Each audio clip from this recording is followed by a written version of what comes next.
All right, guys, welcome to NerdFellas. I am Mike, and I am now reunited with... Hey, I am back. Keith is in the house. Keith is in the house. Kind of. I'm in the desert right now. And it feels so good. Yeah, it's been a while. It's been a long time. Dang, it's been actually probably a couple of years since we've actually talked. At this point, yeah. But we have to reunite because we are talking about season 2 of The Mandalorian, which, holy crap, it was amazing. Just in case, I wanted to show you my glass. That's from Tin Man.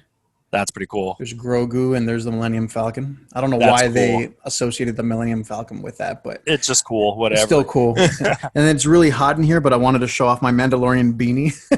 Yeah. And Grogu, obviously. And Grogu. See, I'm wearing my Last Jedi shirt because I got in a very heated debate about that earlier, 3 years later. We might need to talk about The Last Jedi. We'll get there. Okay. So, I mean, there's so much in this. There were a total of 8 episodes. Yeah.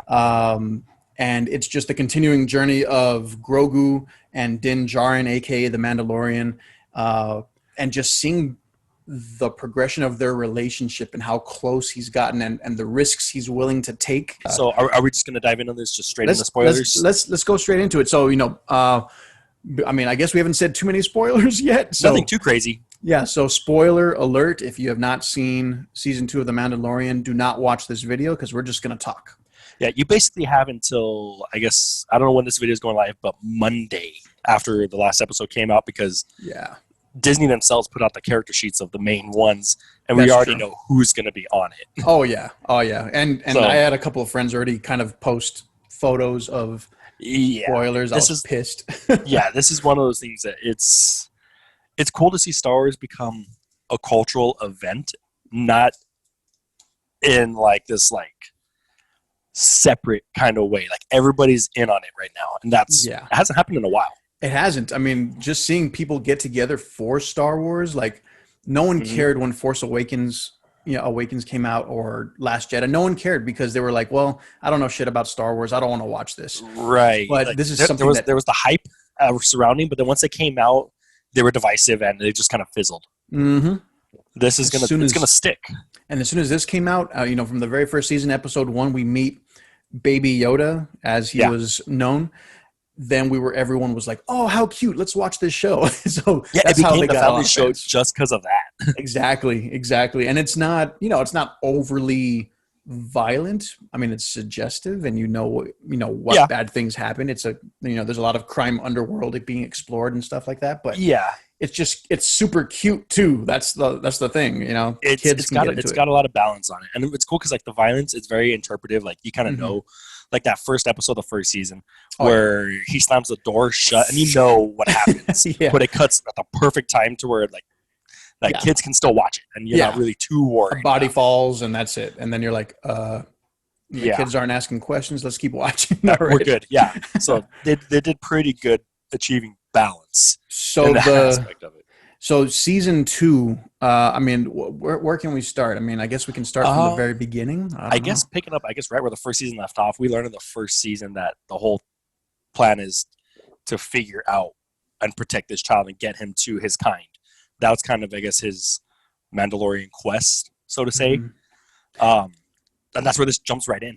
Yeah, and it was cool. I was kind of hoping we'd see more, but I was really interested in seeing, what's his name? From the very first episode, when he first had the Boba Fett armor. And we thought we were seeing Boba Fett. Cobb Vanth. Yes. Vanth.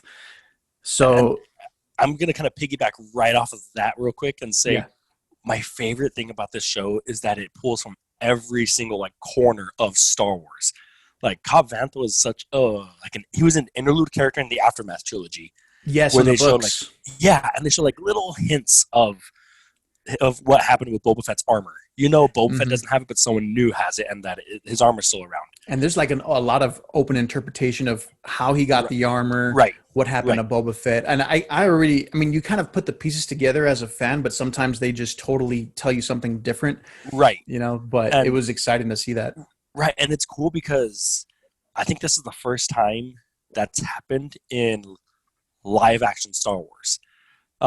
Because we all know like the sequel trilogy went in its own course, and all the other mediums had to fill into those gaps.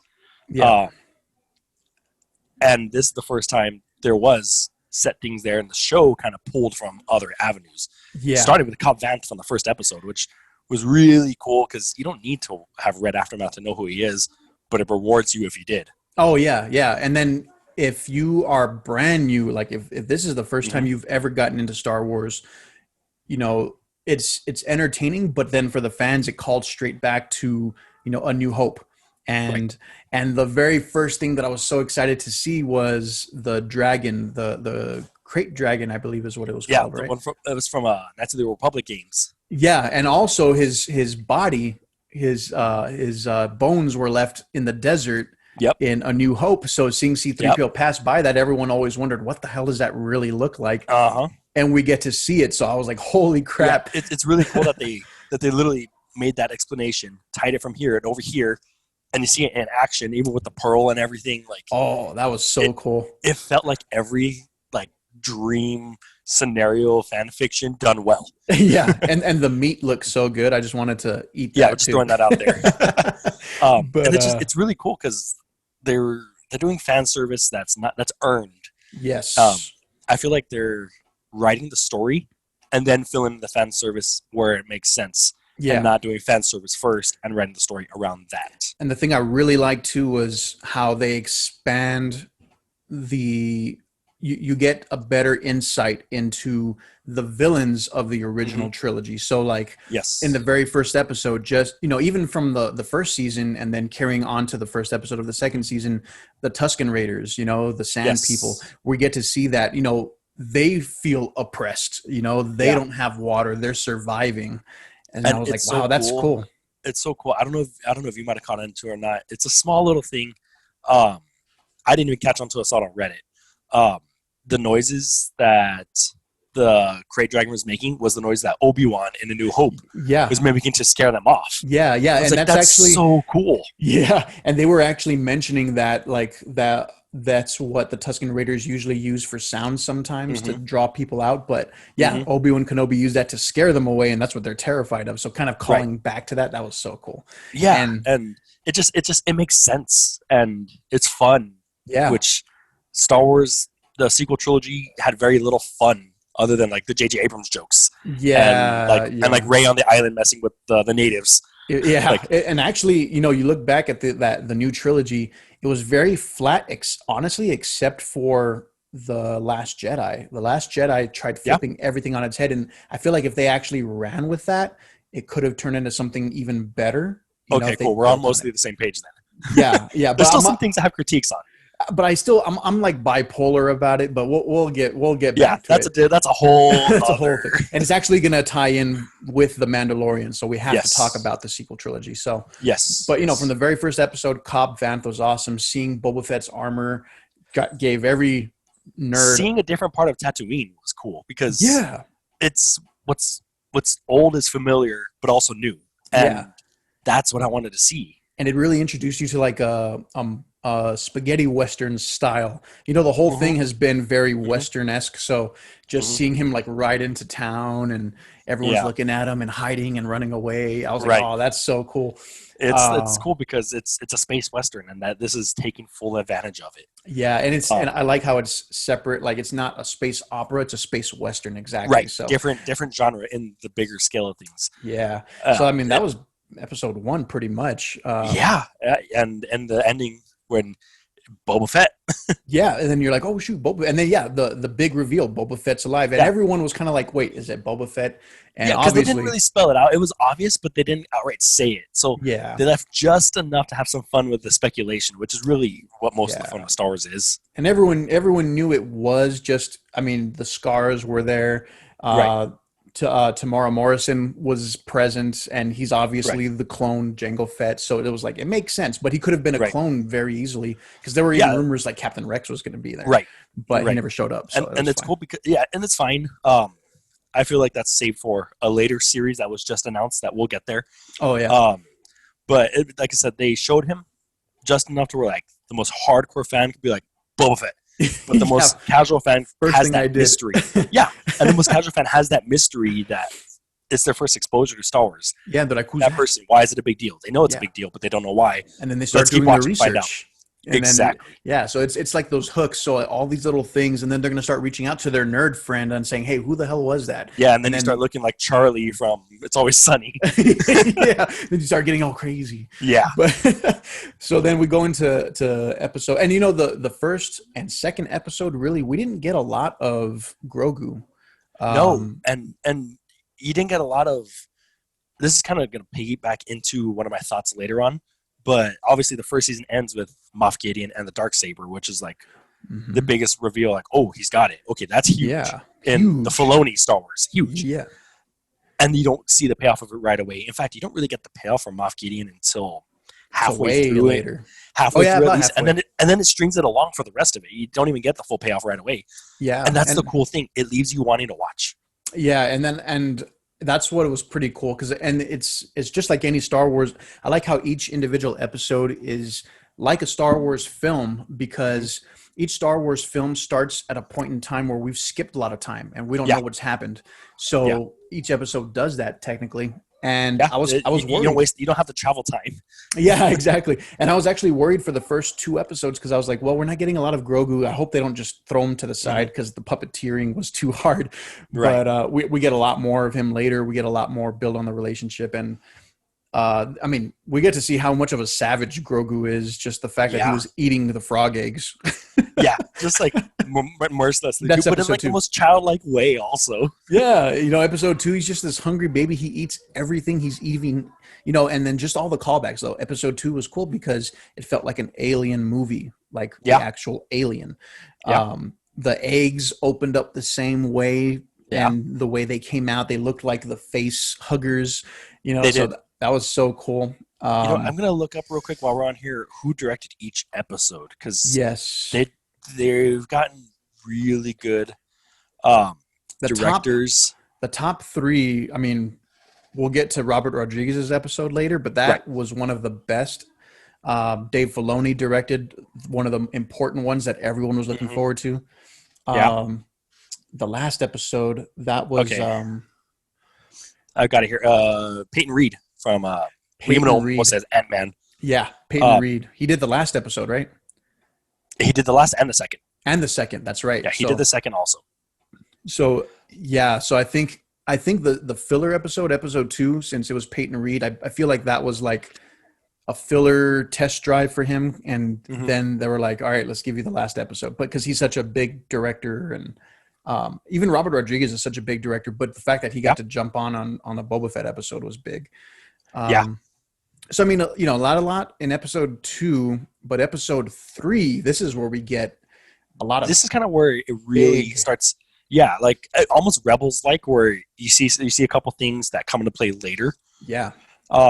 With the rest of the Mandalorians, Bo-Katan, Yeah, Bo-Katan, like the fact that she even and then, literally in the flesh. yeah, and then the fact that like Sasha Banks, she plays Yes. Costco Reeves, and at first I would not have been mad if she had played Sabine. I Yeah. was hoping for that. She looks the part, and She her looks like acting's Sabine. not bad. No, I mean how many wrestlers have come out and done success Yeah. afterwards? That's literally what they do: stunt and acting. Yeah, and this is like one of her. I think it's her debut, pretty much, is straight out the gate, right? I think so. Outside of wrestling, I think so. Yeah, and she killed it. I mean, she brought her Sasha Banks attitude like she does from wrestling. Later, she literally hits Boba Fett with a tornado DDT later on. Dude, that was so cool. And it's cool. Fun fact: she actually got her role on the show after her episode of Hot Ones. Oh, really? That's where they saw her and thought, that's so she cool. has she can be someone here.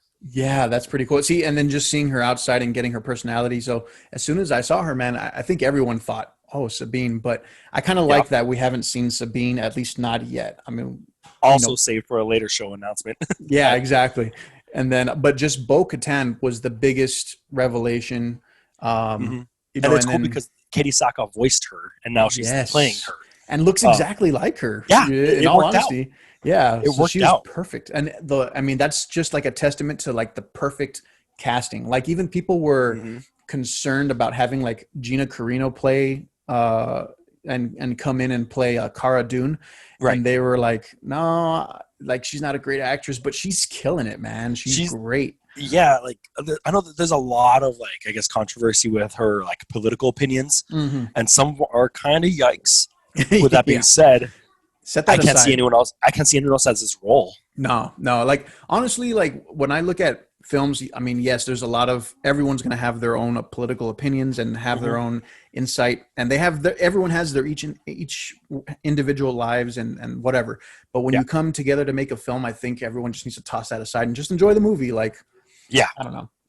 yeah. To an extent, she's writing a fine line sometimes. To an extent, Yeah. there are Um. some that you don't want to just be involved with at all or Right. support, but Right. And she's riding that fine line. she's riding the fine line, but she's owned the role. Mhm. She like the one thing Mandalorian's done really well is having like the strong female characters without trying to have strong female characters. They're just characters in their own right, and they're owning it. And I'll get back to that point later because Yes. there was a moment where I was like, "Holy!" I'll tell you right now. But It's the Infinity War moment. No, the Endgame moment. yes, but the thing Yeah. about that is, well, we'll get back to it. We'll get there. But so episode 3, so the big revelation with Bo-Katan, because I need to find out how she even lost the dark saber to begin with. That's my big thing. Yeah. We don't know. Because last we saw her, she had it in Rebels, and now all of a sudden Moff Gideon does. And the thing that would make the most sense is that, Mandalore is just this cursed planet. It got invaded again, and maybe Moff Gideon challenged her in battle and defeated her. And maybe that's how he got it. It could be something cheap. I mean, or what is the Empire? How does the Empire do it? They're cheap. Yeah. He got her from behind and said, "It's mine." And of course, we see later on she sticks to that code, much similar to Din Djarin was. Yeah. That she accepted it. And I think that was also that you're touching on another point where, Din Djarin meets these Mandalorians for the first time, Bo-Katan and Sasha Banks' character, and I forgot the other gentleman, but the fact that they took off their helmets automatically, that's the second time he sees someone with Mandalorian armor take off the helmet. So his first impression was, and he was correct about Cobb Vanth. He's not a Mandalorian. Right. And then he sees these 3, but they are Mandalorians. And then the fact that, they could even tell that, she's part of the Night Watch, or he was part of the Night Watch. That he was adopted from the Watch, yeah. Yeah, he was adopted from the Watch. And it's like, okay, so it makes sense. And it's kind not of the same Mandalore. Yeah, and it's opening his mind to the idea of and also playing off of what was established in Clone Wars, that the Death Watch really was its own thing that took off, much like how Saw Gerrera wasn't really part of the rebellion. Its own radical thing. And that it's cool because that really happens in real life. Yeah, yeah. There were so many different factions, even the ones that were under like Darth Maul, under what was it, Crimson Dawn. Yeah. And what's his face? The Vizsla. It's gonna bother me. The blonde dude. Yeah, exactly. But so that was kind of like the fact that he was exposed to this, and now he can see that there's other Mandalorians that take off their helmets. It's not a big deal. So that plays a big part later on as well. And that episode is actually directed by Bryce Dallas Howard. Yes, and she directed second episode. Yeah, her second episode. The first one was the battle in the forest. I forgot which one it was, but she did great. And it was the Seven Samurai episode, I think. Yes, that was badass. Yeah, and it's cool because her directing style, she does little tiny nods to Ron Howard, obviously her dad. Right. Just small little things like a panoramic shot of the actual like planet spinning, and it's an obvious callback to a lot of his other stuff. And it's cool because we're into that stuff and we catch on to it, and it's just, and on the surface it looks cool for those that aren't into that stuff too. Yeah, exactly. And you can see like each director's style in each episode. Everyone has a different style, and it's all the same show, but you get a different flavor. So well. Yeah, it does. They choose perfect teams. John Favreau's in charge of that, and I mean, he created this, and he knows exactly what buttons to push. And I will admit, I like the setups for each episode, but then it almost gets a little tiring, just knowing that you're going into each episode with some kind of deal or compromise that Din Right. Djarin Yeah. has to make. You know, It did kind of get into a little bit of a pattern. yeah, Oh, it's predictable. right. And then Um, it kind of broke it a little bit, like I said, on the back half of the season. But at yeah, first, it just seemed finally. like the mission of the week kind of thing. Yeah, Oh, and it's pretty much mission of the week, and then it leads up to okay, now I need all your help, you right. know, and Right. that's Yeah. exactly what happened in the first season. But Yeah. it's a formula that works. People love it. They're eating it up. The last episode got a perfect 10. But the Hmm. big thing about episode 3 is that we find out like Bo-Katan is looking for Moff Gideon and wants the Yes. dark saber. So Yes. that's a perfect, and she sets up the groundwork for a possible season 3 story of Hmm. getting Mandalore back, you know, Right. and asking Din to join, And sets up Ahsoka's entry into live action too. and sets up Ahsoka because, and you know, immediately I was like, okay, episode 4, we're going to see Ahsoka, but we didn't right away. So I was Right. like, damn it. Right. Which kind of leads into, like I said, Filoni doesn't do immediate payoffs. Yeah. Yeah. How at this point we still haven't seen Moff Gideon, No. and we still don't really know much of really anything about that. No, but we get Just the actually smallest hint. episode 4, we get Moff Gideon Yes. in, Yes. or a mention of it actually. So in episode 4, this is probably the biggest revelation. I think this is the episode that tied into the sequel trilogy. I want to say Yes, and prequels. and Well, the prequels. a shout out to the prequels more. So it didn't really tie in. Yeah. But Well, it was a shit. nod. Even the first episode I forgot tied to the sequels or to the prequels because Cobb Vanth was writing his The pod. yeah, he was writing a half pod racer. So I mean that which was may cool. or may not have been Anakin's. Yeah, everyone's like, oh, it's Anakin's just repainted, and I was like, yeah, maybe It could be. Just Could be there's two anyone's. people driving. There's two people driving Chevys down the road. Yeah, It could be the pretty same much. model. Exactly. And but episode 4 was big. We get to, you know, he gets reunited with Grief Karga by Carl Weathers, Yes. you know, Who directed that episode? and who also directed and gave us the infamous Man in the Jeans episode. Yes. So Which is gone by now. is now gone. So Yeah. you know, at least we got still images The before it devil was works taken hard, away. but Disney works harder. They do, man. They do. And I'm glad they removed it, but I'm kind of like, damn. I'm glad people got still shots of that because I mean, it was hilarious. It's. I kind of wish they would have left it because it's kind of like the equivalent of like the stormtrooper hitting his helmet and the Mon Calamari pressing buttons, not knowing where the buttons are. But then It's- that would have stuck out like a sore thumb, like the coffee cup in Game of Thrones. That would have been horrible if they left. Which I think that's still there. Yeah, they never went back. It was too much money. They didn't want to spend it. They're not Disney. Yeah, not Disney. If anyone can do it, it's Disney.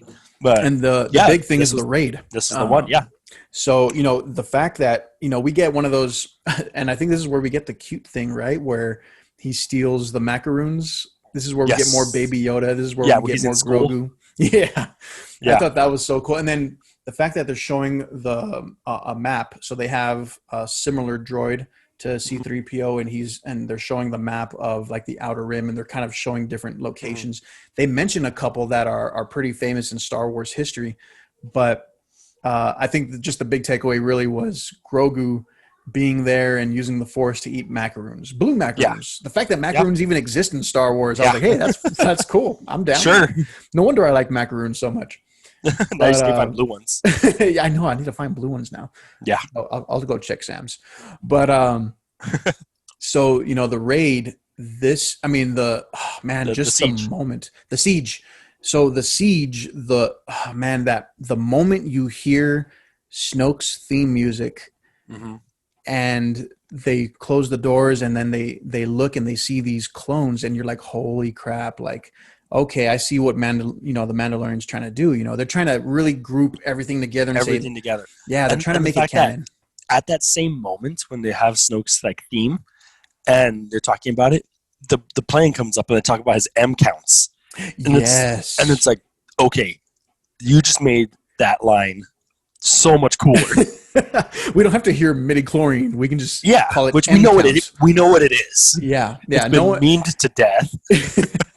and it makes, you know, it's just kind of like this vessel, you know, as soon as this episode aired and they said M count and they had the Snoke clones and everyone's like, oh, it's not really Snoke, but it's obviously because Snoke. you can't see him. Yeah, you can't see him. But you see the scars. You see the scars. You have an idea. I'll say there is room to maybe change it like Star Wars does. They could. But as of right now, that's what I'm running with. Yeah. And the theme music's there. It's Snoke's theme music. Right. Everything just makes sense.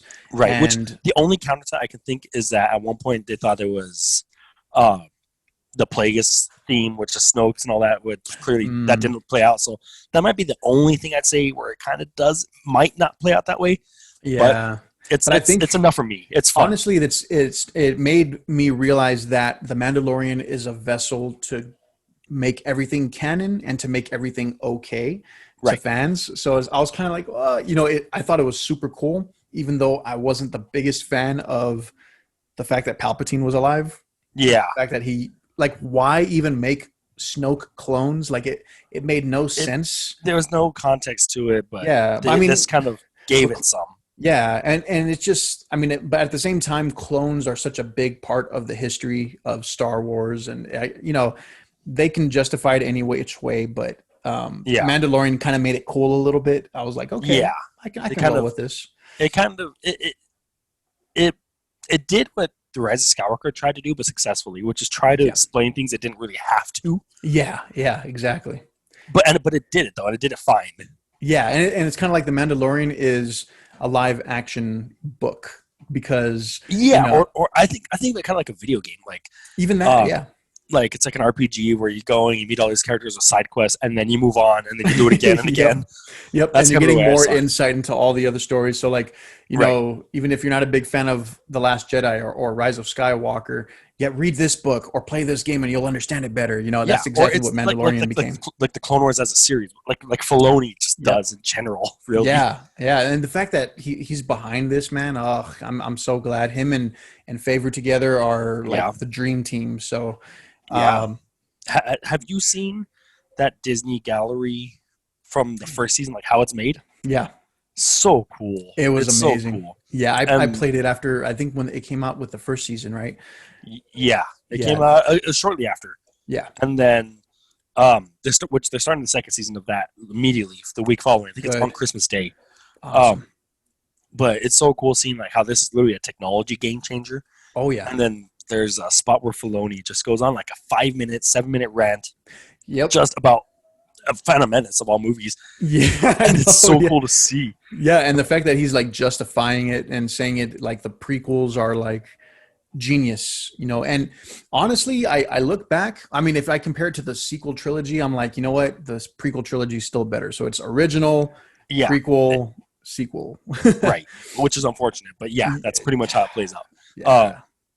And it's cool hearing him talk about it because he's the last person that really worked with George Lucas on a project, and he sees it in like it's gospel, and he just geeks out for like 5 to 7 minutes, but in a way that's not just geeking. You see everything that he's saying, and the whole room just shuts up and lets him go on about it. Yep. And at the end, he's like, "Oh, did I do that?" And even his story of like meeting George Lucas for the first time and thinking, "Oh crap, I'm not going to get this," and oh yeah, he wants to hire you. I was like, "Oh, that's so fucking cool." Damn it, I cussed. I didn't want to, but there was one. I'll bleep it out. But so episode 5, which one was that? Episode 5. Episode 5 was Ahsoka. the Jedi. That's Ahsoka, which Dave Filoni directed. And they don't wait. She just shows up, and you're like, holy shit! Rosario Dawson is amazing. Perfect casting. Perfect casting. Perfect acting. Her mannerisms, the way she holds her dual blades, the way the camera is shot to capture that, it feels like animated Ahsoka. Oh yeah, so good. And I think we have Boss Logic to thank for that, because Boss Logic's the artist on, he's given a lot of his predictions. He does like predictions, does fan art, but then gets hired to do actual art because he's so talented. Oh yeah. And it all came together for that, and plus the rest of the internet just kind of rallied in on it. Oh yeah. As soon as that came out, and he's done it for a couple of actors, man. Like even like Henry Cavill, for The Witcher, But so seeing Ahsoka was awesome, and then just like little things that are callbacks to the episodes, like when she pulls her lightsabers together and pulls them out. Oh, that was so cool. Yes, and like just like that. Like, my favorite thing is there's one shot, and it's just the angle where she's like crouched under. One's facing one way, the other's facing the other behind her, and literally just the angle that it was shot at just feels Yes. like Ahsoka. And my And favorite shot actually is when she's on the roof and they yes, start shooting at her and oh hmm man, and she's amazing. just moving. And Dave Filoni, a quote came out where he said that it was actually Ryan Johnson who taught him how to direct in live action to Oh, move on interesting. from animation. Told him, "Hey, Very make the cool. jump. It's so satisfying." And That's good. Ryan Johnson, he's a visual guy Oh yeah. above everything else. Oh yeah. So I kind of have him as a link to Dave Filoni being capable of doing this episode in live action. Yeah, see, so it kind of backs up Ryan Johnson, and even though His people are kind credibility. of, yeah, his credibility a little bit. Yeah, Ah, man, I kind of still think I wish he kind of ran with it a little bit if they let him, if they but let him. it's all right. They got I mean, scared. things happen beyond their control. Yeah, Um, even I would say even beyond Lucasfilm's control because they lost Colin Trevorrow and had to resort yeah, back to someone. yep. But that's another discussion. Yeah, it's a whole different thing. But Uh, episode 5, the Jedi, the biggest revelations were the fact that Ahsoka had a conversation and found out that his name is Grogu, not yes, kid, not the child, not baby Yoda. It's yes. Grogu. And then just the callbacks to she didn't want to train him because hmm he had She's not a fear. Jedi, and she's not a Well, Jedi. and not even that. They didn't even mention that. No, they didn't. They didn't acknowledge the fact that no, she didn't even say I'm not a Jedi. She just said I will not train him. hmm And mostly because she saw the best of them, Anakin. So it was a Yes, direct reference. So that was cool. So if no one knew what that was about Anakin turning to Darth Anakin, Vader and then her experience with him in Rebels. and their experience fighting him. hmm The fact that she should even be dead, but Ezra saved her. Yeah, That's so which crazy. introduced a whole other crazy thing with Star Oh, Wars. Um, ridiculous. which We'll probably I never got see that again. maybe Filoni might, but it's cool because this kind of piggybacks on another like side thought. This show got a lot of people to go back and watch Clone Wars and Rebels to know why the big deal was with Ahsoka. Yep. I've had so many people, I've seen on Reddit so many times, a lot of people saying part of it's also COVID gave people time to do it. Yeah. Yeah. But a lot of it is like seeing posts, I just saw Rebels for the first time and going on a rant of how much they loved it. And then I've got a lot of people, for a while, I was the only one I knew that would actually keep up with Rebels. Yeah. And then people kind of came on, but this is the largest burst of people I've seen saying, "Oh my god, I just saw Rebels. I'm ready for Mandalorian now. I'm ready for Ahsoka." Hell yeah. And even like fellow Star Wars fans that yeah, are pretty diehard, they didn't watch Rebels. I'm like, dude, yeah, watch it's a kid show. Rebels. Yeah, and Yeah. it's so good. Yeah, it's amazing. There might even be a moment somebody has to go back into the archive where I was telling you to watch Rebels at one point. I think so. You were probably the one that said watch Rebels. I think it was around season 3. Yeah, right around there because Yeah. season 2 ends on a high note and it just keeps going. Yeah, and I think that's when I was like, all right, screw it, I'll watch it. And yeah, Yeah. I breezed right through it. And like any show, it's hard at first. You're like, yeah, you're getting to know new characters, whatever. But Yeah. it was really good. But It quickly gets its footing and establishes itself the same way the Mandalorian did. In fact, I'd say Mandalorian did it sooner because Rebels kind of got the kinks out of the way. Oh yeah, but they got it. The reason Mandalorian worked so well from the get go was one recognizable helmet. Yes. Everyone loves Boba Fett, so they're like, Yes. okay, this guy looks badass. That's all they needed really. Mm-hmm. And then it followed up with, oh, there's another lookalike, Yoda, and then they're like, but it's a baby. So, yeah, and it raised mystery on who is it. yeah, and it, Like, and it what and it are brought, yeah, and it brought a lot of like thoughts, like, oh shoot, is this? And there were some crazy theories that I was even coming up with that other people were thinking of too. Were like, I went back to like Revenge of the Sith, and I was like, okay, Sidious and Yoda fought. Yoda lost his cloak. What if they used that and they cloned him, and this is Grogu? Which Star Wars is not above, apparently. yeah. But which I have another theory, but I'll talk about that later. Okay. Man, there's so many. I need to jot these down. I'm gonna forget them. Yeah. But episode 5, the Jedi, was significant. We get to see Ahsoka in live action for the first time, and we can probably say it now, but everyone should know they're making the Ahsoka show. Right. Which I saw the writing on the wall because you don't cast someone as huge as Rosario Dawson to use her one time. Yeah, no way. And I was kind of hoping we'd see her again, but it's good that we didn't. I'm glad that they're doing that because the episode ends with her straight up naming Grand Admiral Thrawn. Yes. Who, for spoilers for Star Wars Rebels, is missing with Ezra. Yeah. And that's where I'm still confused because there's also other theories like, okay, is is this happening pre Rebels finale, or is this happening after? After, from what I read, I think Filoni himself came with a quote saying that it's before the epilogue of Rebels. Okay. Which Wait, before the epilogue or before the finale? before the epilogue, because finale happens. Ezra, Thrawn, and Space Whales are transported to the beyond. Yeah. And then it fast forwards after Return of the Jedi with Sabine still on. So this is before she goes to get Sabine. Yes, exactly. With her Gandalf the White outfit and everything. Yeah. See, okay, that makes a lot of sense then. So I'd be cool with that. So I think it could even start with them just, starting off with here's Sabine, here's Ahsoka. They're going on this mission. Maybe some kind of live action recreation of that scene in Rebels and going off, or even if it's just that's already happened, you've already seen it. Just going into I think her show really is the quest for Ezra and Thrawn. Yeah, and the fact that Thrawn is still alive, that means Ezra's alive. They should have died. But, and at that point, we didn't know that Ahsoka was getting her own show. The writing was on the wall because of how big Rosario Dawson is. Oh, yeah. But we didn't know it yet. So later on, I guess I'll kind of use this to segue into the Robert Rodriguez episode. Yes. The Tragedy, which as soon as you see that title, you're thinking, oh, no. Yeah, I was sad, man. My heart was broken for two reasons, but the big things were finally Boba Fett comes into action. Yes. And as soon as you see Slave One fly in, you're like, holy crap, like it's on. And then, Grogu tapping into the Force, all the theories were going crazy. Oh, Mace Windu, and like, no, he's dead. See, and I was thinking Ezra, because there was like a bunch of theories of like movie characters, like you said, Luke, Mace. I saw people saying Cal from Fallen Order. Yeah. And my thing is like Filoni sticks to his Filoni era of Star Wars. He doesn't branch onto other things. So my thought was Ezra. They mentioned Thrawn, Ezra. That's who's going to answer it. And I would have thought the same thing, but I immediately canceled Ezra out because Ahsoka was looking for Thrawn. So I was like, okay, it makes no sense that Ezra's going to come. I kind of had that that first doubt too, but I still stuck with it for whatever reason. yeah.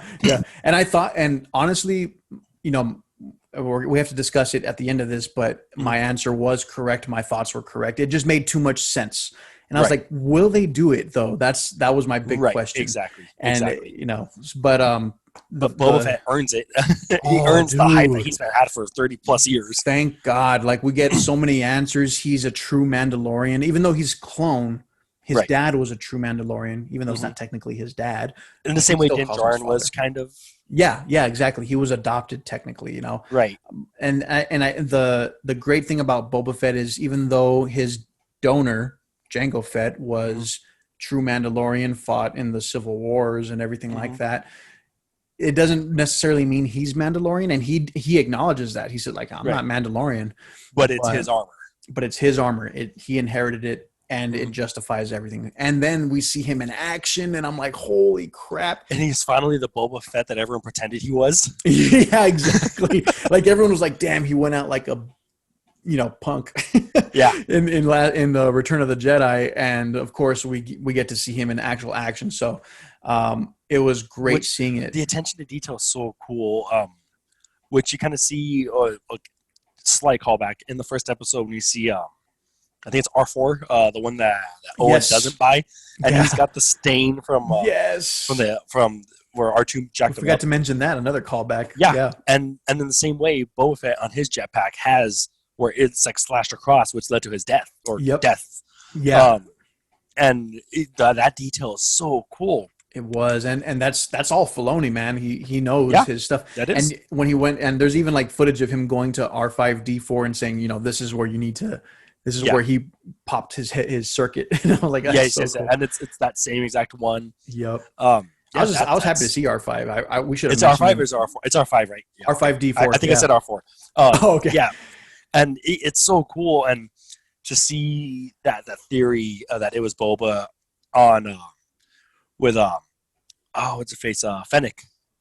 Yes, that payoff on the first season, that was a cliffhanger. That again, Filoni doing a long payoff later. Oh man, I love it. I love the long payoffs, like knowing that there's the feet, and then you heard the spurs. And you're like, what? like that has to be Boba Fett. Like, who else could it be? But I mean, it could have been anybody at that point, and yeah, it paid off. And I'm just glad they brought back Tamora Morrison, because he is a great. And we recently lost the original Boba Fett, which was so sad. Everything happened so quickly. Like, we get Boba Fett reintroduced, original Boba Fett passes away, and we get an announcement for a new Boba Fett show. So I'm like, wow. Yeah, there's so much happening. So much. So fast. But, yeah. And what else? This episode, it kind of did a couple things too. Like, to me, when Grogu is on the temple, which is Tython, which is really cool callback to like Old Republic era stuff. Oh, yeah. He's kind of meditating in the same way like how Kestis is in Fallen Order. Oh, yeah, and there's a really cool moment where the butterfly comes. Darth Vader? And he's like, yes, from the comics. Yes. From the comics. And it's such 3 things right there that are fused together that make sense in canon. But you know what else? I don't know if anyone else, and I have to kind of double check, and I might look right now, or you can look. Padme, when she was buried, or when she was being taken away to be buried, did she have blue butterflies in her hair? I was wondering about that. I could have sworn there was some kind of butterfly-ish design or something that they used. It might have just been flowers, but I feel like that was also kind of a callback to her for some reason. I think she even was in blue when she passed away. There was a point when she was in blue. I don't recall if that was it. But in the comic itself, what was it with Darth Vader in the comic? It was he was doing a very similar thing. He was doing a very similar like kind of meditation, and it's of course drawn showed like, up again comic style, and it was black and red because obviously it was dark. Yeah, and so it looks like it was flowers if I'm looking at this picture. She was wearing blue though in the death though. Okay. So your memory's there. A little bit, halfway. Yeah, but that was a cool nice comic. touch. Yeah, tying into Old Republic era, which was in games, of course. Tying into Fallen Order, and into their comic series. Yeah, which it's not like outright marketing, like go play this stuff, go read this stuff. But for those that already did, they're rewarded for it. Oh yeah, and you know, other details in episode 6 for the tragedy.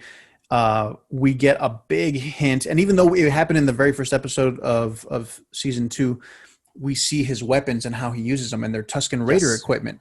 And it gives us these hints like, okay, and this is where my theories on Boba Fett started coming up, and everyone probably shared the same thoughts, but you know, he falls in the Sarlacc pit. He escapes somehow. His armor saved him because it's Beskar. It can't be penetrated very well. Yeah. He gets out, and maybe he passes out, and maybe he's stripped from the Jawas while he's passed out, right? This is my theory. They take off all his stuff. They steal his armor. He's too weak to even do anything about it. Gets saved by Tusken Raiders, raised back by them, trained by them, nursed back to health.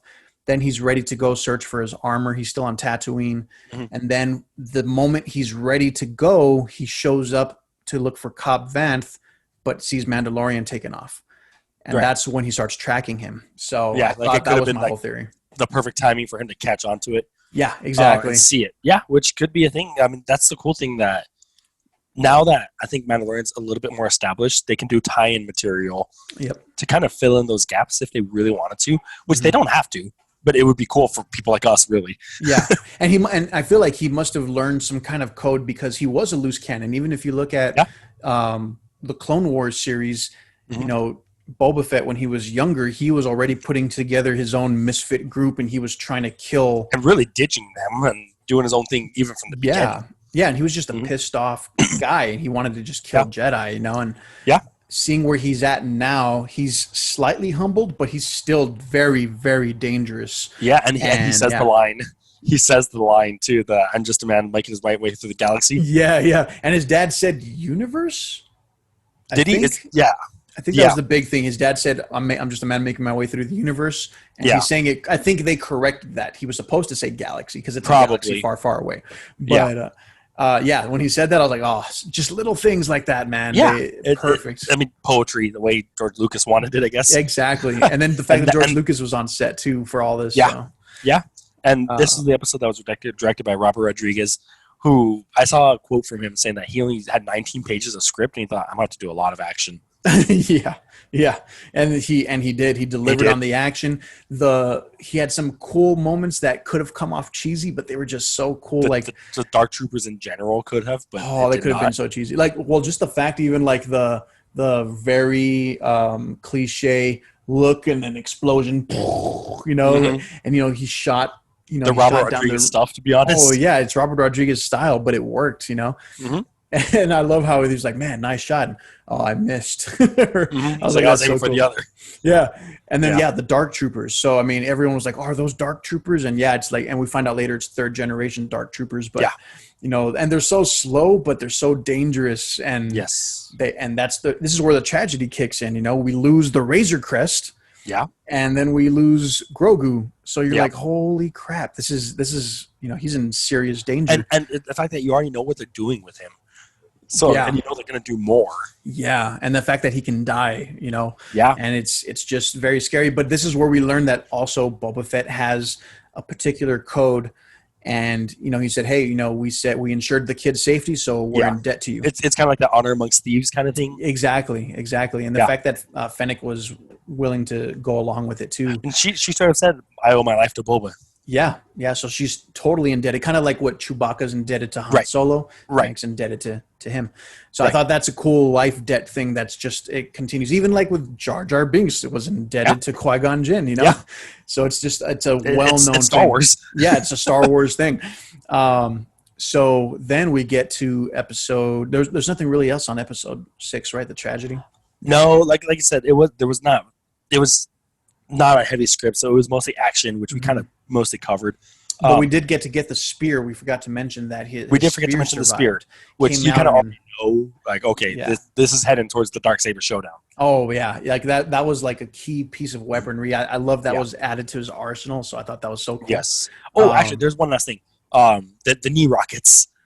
Yes, the knee rockets were always there, but we've never seen them being they were in a book. Yeah, and then all of a sudden, oh, dude. Yeah, I think it was either a book or like a costume or something like that, which they thought, this isn't, what is this? And then they used it. It was, I just remember seeing the drawing and thought, it was ridiculous. And the fact that they're people were making fun of it a little bit because not just his knee cannons, but dad bod Boba Fett. But then I'm like, dude, that dad can kick anyone else's dad's ass. So I would not mess with that dude. Yeah, never. And Tamora Morrison's like facial expressions, everything, like you could see the rage, like his acting was really coming out. Like and it worked out in a way very similar to the sequel trilogy where they played up the age that they were really at, and it worked perfectly for it. Yeah, and I think he has age progression. I think still it's slowed. But it's a regular age basically. He didn't have the accelerated that the rest of the clones had. Okay, I thought he was still slightly accelerated. I mean, probably, from what I understood, it was regular. But that's kind of like the details that. Yeah. Either way, he's there in the flesh, and older, wiser, and kind of humbled actually afterwards too. Yeah. I guess because he had his brush with death, but I feel like he might have learned something from the Tusken Raiders, and it humbled him. But he still has that rage. And, he does.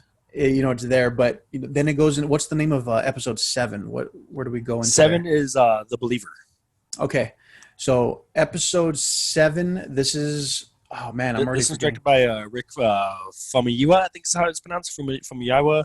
Okay. He directed one of the first season's episodes. He did Dope was the other movie that he did. Okay, nice. Dope is awesome. That was him. Yeah, I like Dope. So do I. It's one of the most underrated movies in the past big time, 5 years easily. Don't sleep on that. Watch do Dope. not. It's a great movie. But he did direct an episode from season 1, and then he came back and directed this one. And this was kind of like the setup for the big one. Yes. Okay, they got Grogu, but you don't know. We know what they're doing with him. Mando has an idea of what they're doing with him, but they don't know how to get to him. And he has to get his friends involved, and he has to find out. He has to get Migs. Miggs. He has to get Miggs Mayfield involved, and I think that's something we forgot to mention that he did. They did go to Cara. He did go to Cara Dune, and we find out she's finally joined the rebels. Yeah. So she's now an officer. She's legit. She's by the book. She's legit, yeah. And the fact that they took the child wall, anyone that says, hey, they took the child, she's in, anyone that has even met the child is going to go and help. Except for Bo, she was kind of a bee about it, but yeah, she's got her own thing. Agenda. Yeah, she's got her own agenda, which Hera did. No, Hera's dad did too. But the thing I liked about the Mig or Mayfield, what is it? Miggs? I believe it's Miggs. It's two M's. I know it's two M's. So it has to be Miggs. But the thing about Mayfield that I loved is that he used to be one of the troopers. He's been on the Death Star, and he fought and killed a lot of rebels. And and the fact that now he's a prisoner and he's working on TIE fighters and cutting this junk up that he used to fly, maybe, Yeah. But you get the other side. You get the flip side of, you get to see the Empire a little bit more humanized. I mean, there's still some really evil guys like his captain, but the other troops are, they're cheering them on after they got there's camaraderie there. Yeah, there's camaraderie, and they believed in each other, and they're still trying to get the Empire to stay alive. And you're like, dang, like you get to see this humanizing aspect to them, and you're like, wow, that's crazy. Which it's kind of cool because the Last Jedi kind of did that a little bit with showing that that the Resistance and First Order both had the same suppliers. Yeah, they had the same suppliers. So there's good and bad and good, and there's sometimes there's not too much separating the two. Yeah, and then even with, I mean, just the fact that Finn, was a trooper and defected, and then also Rise of Skywalker, all the defected troopers that were like, we're done, and it's cool to see it, but it didn't really touch as hard, I think, as with this one. And the fact that Cara Dune did not trust Mayfield at all and was like, no, screw this guy. You're going back to prison right after. And this is where we see how much Din Djarin is willing to do to get Grogu back, because he removes his helmet. Yes, and that's when you realize he cares his whole more armor. About Grogu. Yeah, he cares more about Grogu than his code. Yeah, he's like, screw the code. Yeah, because at that point, that was unheard of. He didn't want to even show his face to a droid. No, he didn't trust droids, no one. He didn't trust droids, and now they were working on the ship. So little things like that show his progression, and you don't realize it until it's pointed out to you, because I didn't see it until I thought, that's so true. Yeah, and the fact that he even handed his armor to someone he trusts, Cara Dune. Yes. He's like, just take care of it. And he was still trying to maintain the code by staying covered, but he went further, took off his mask. He had to sit down and be called Brown Eyes. you know?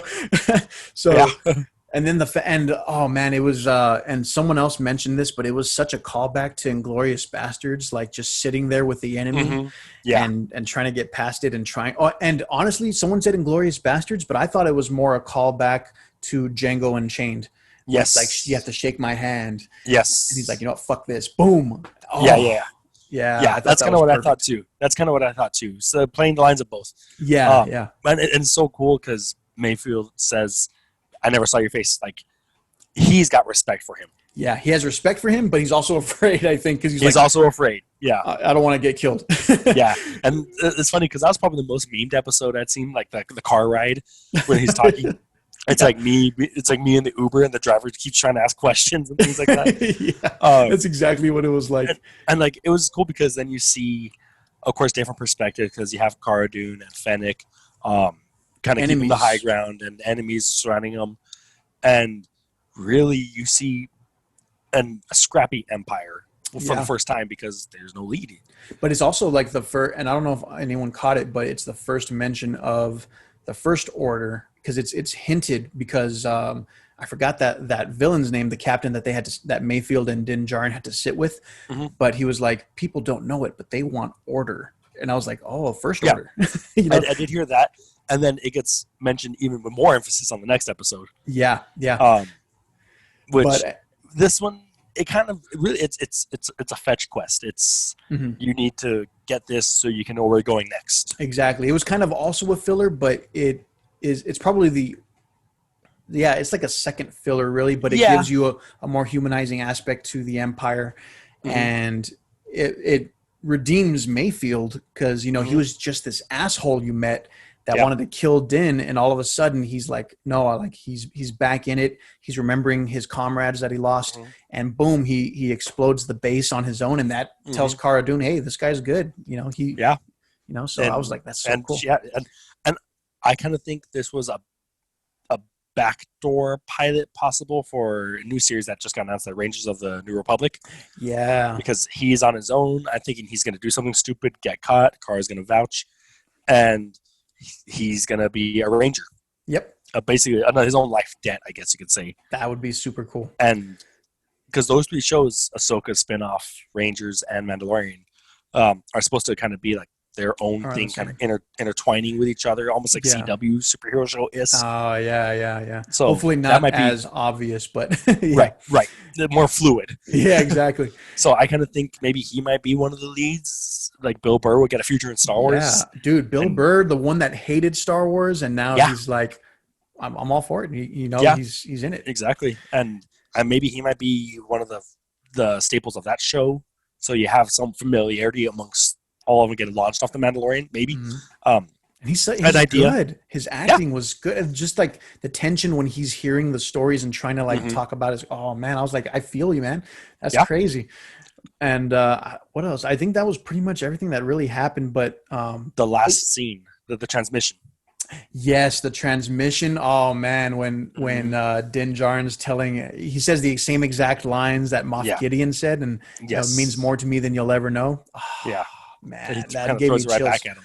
And I was kind of like, dang, like as soon as he did that, I was like, he's just giving himself away. Why? Like, and then The it pays confidence. off. Yeah, the confidence, but it pays off later because they wanted them to know they were coming. Make Yes. it look like they weren't coming, like maybe they got Yes. warded off. So I was like, okay, that was a good strategy. Yeah. But there was one more thing in this episode that I wanted to mention, and it kind of reminded me of The Last Jedi, where so DJ mentions the both sides, just like you mentioned earlier. Hmm. So X-wings and TIE fighters are all bought from the same people. Yeah.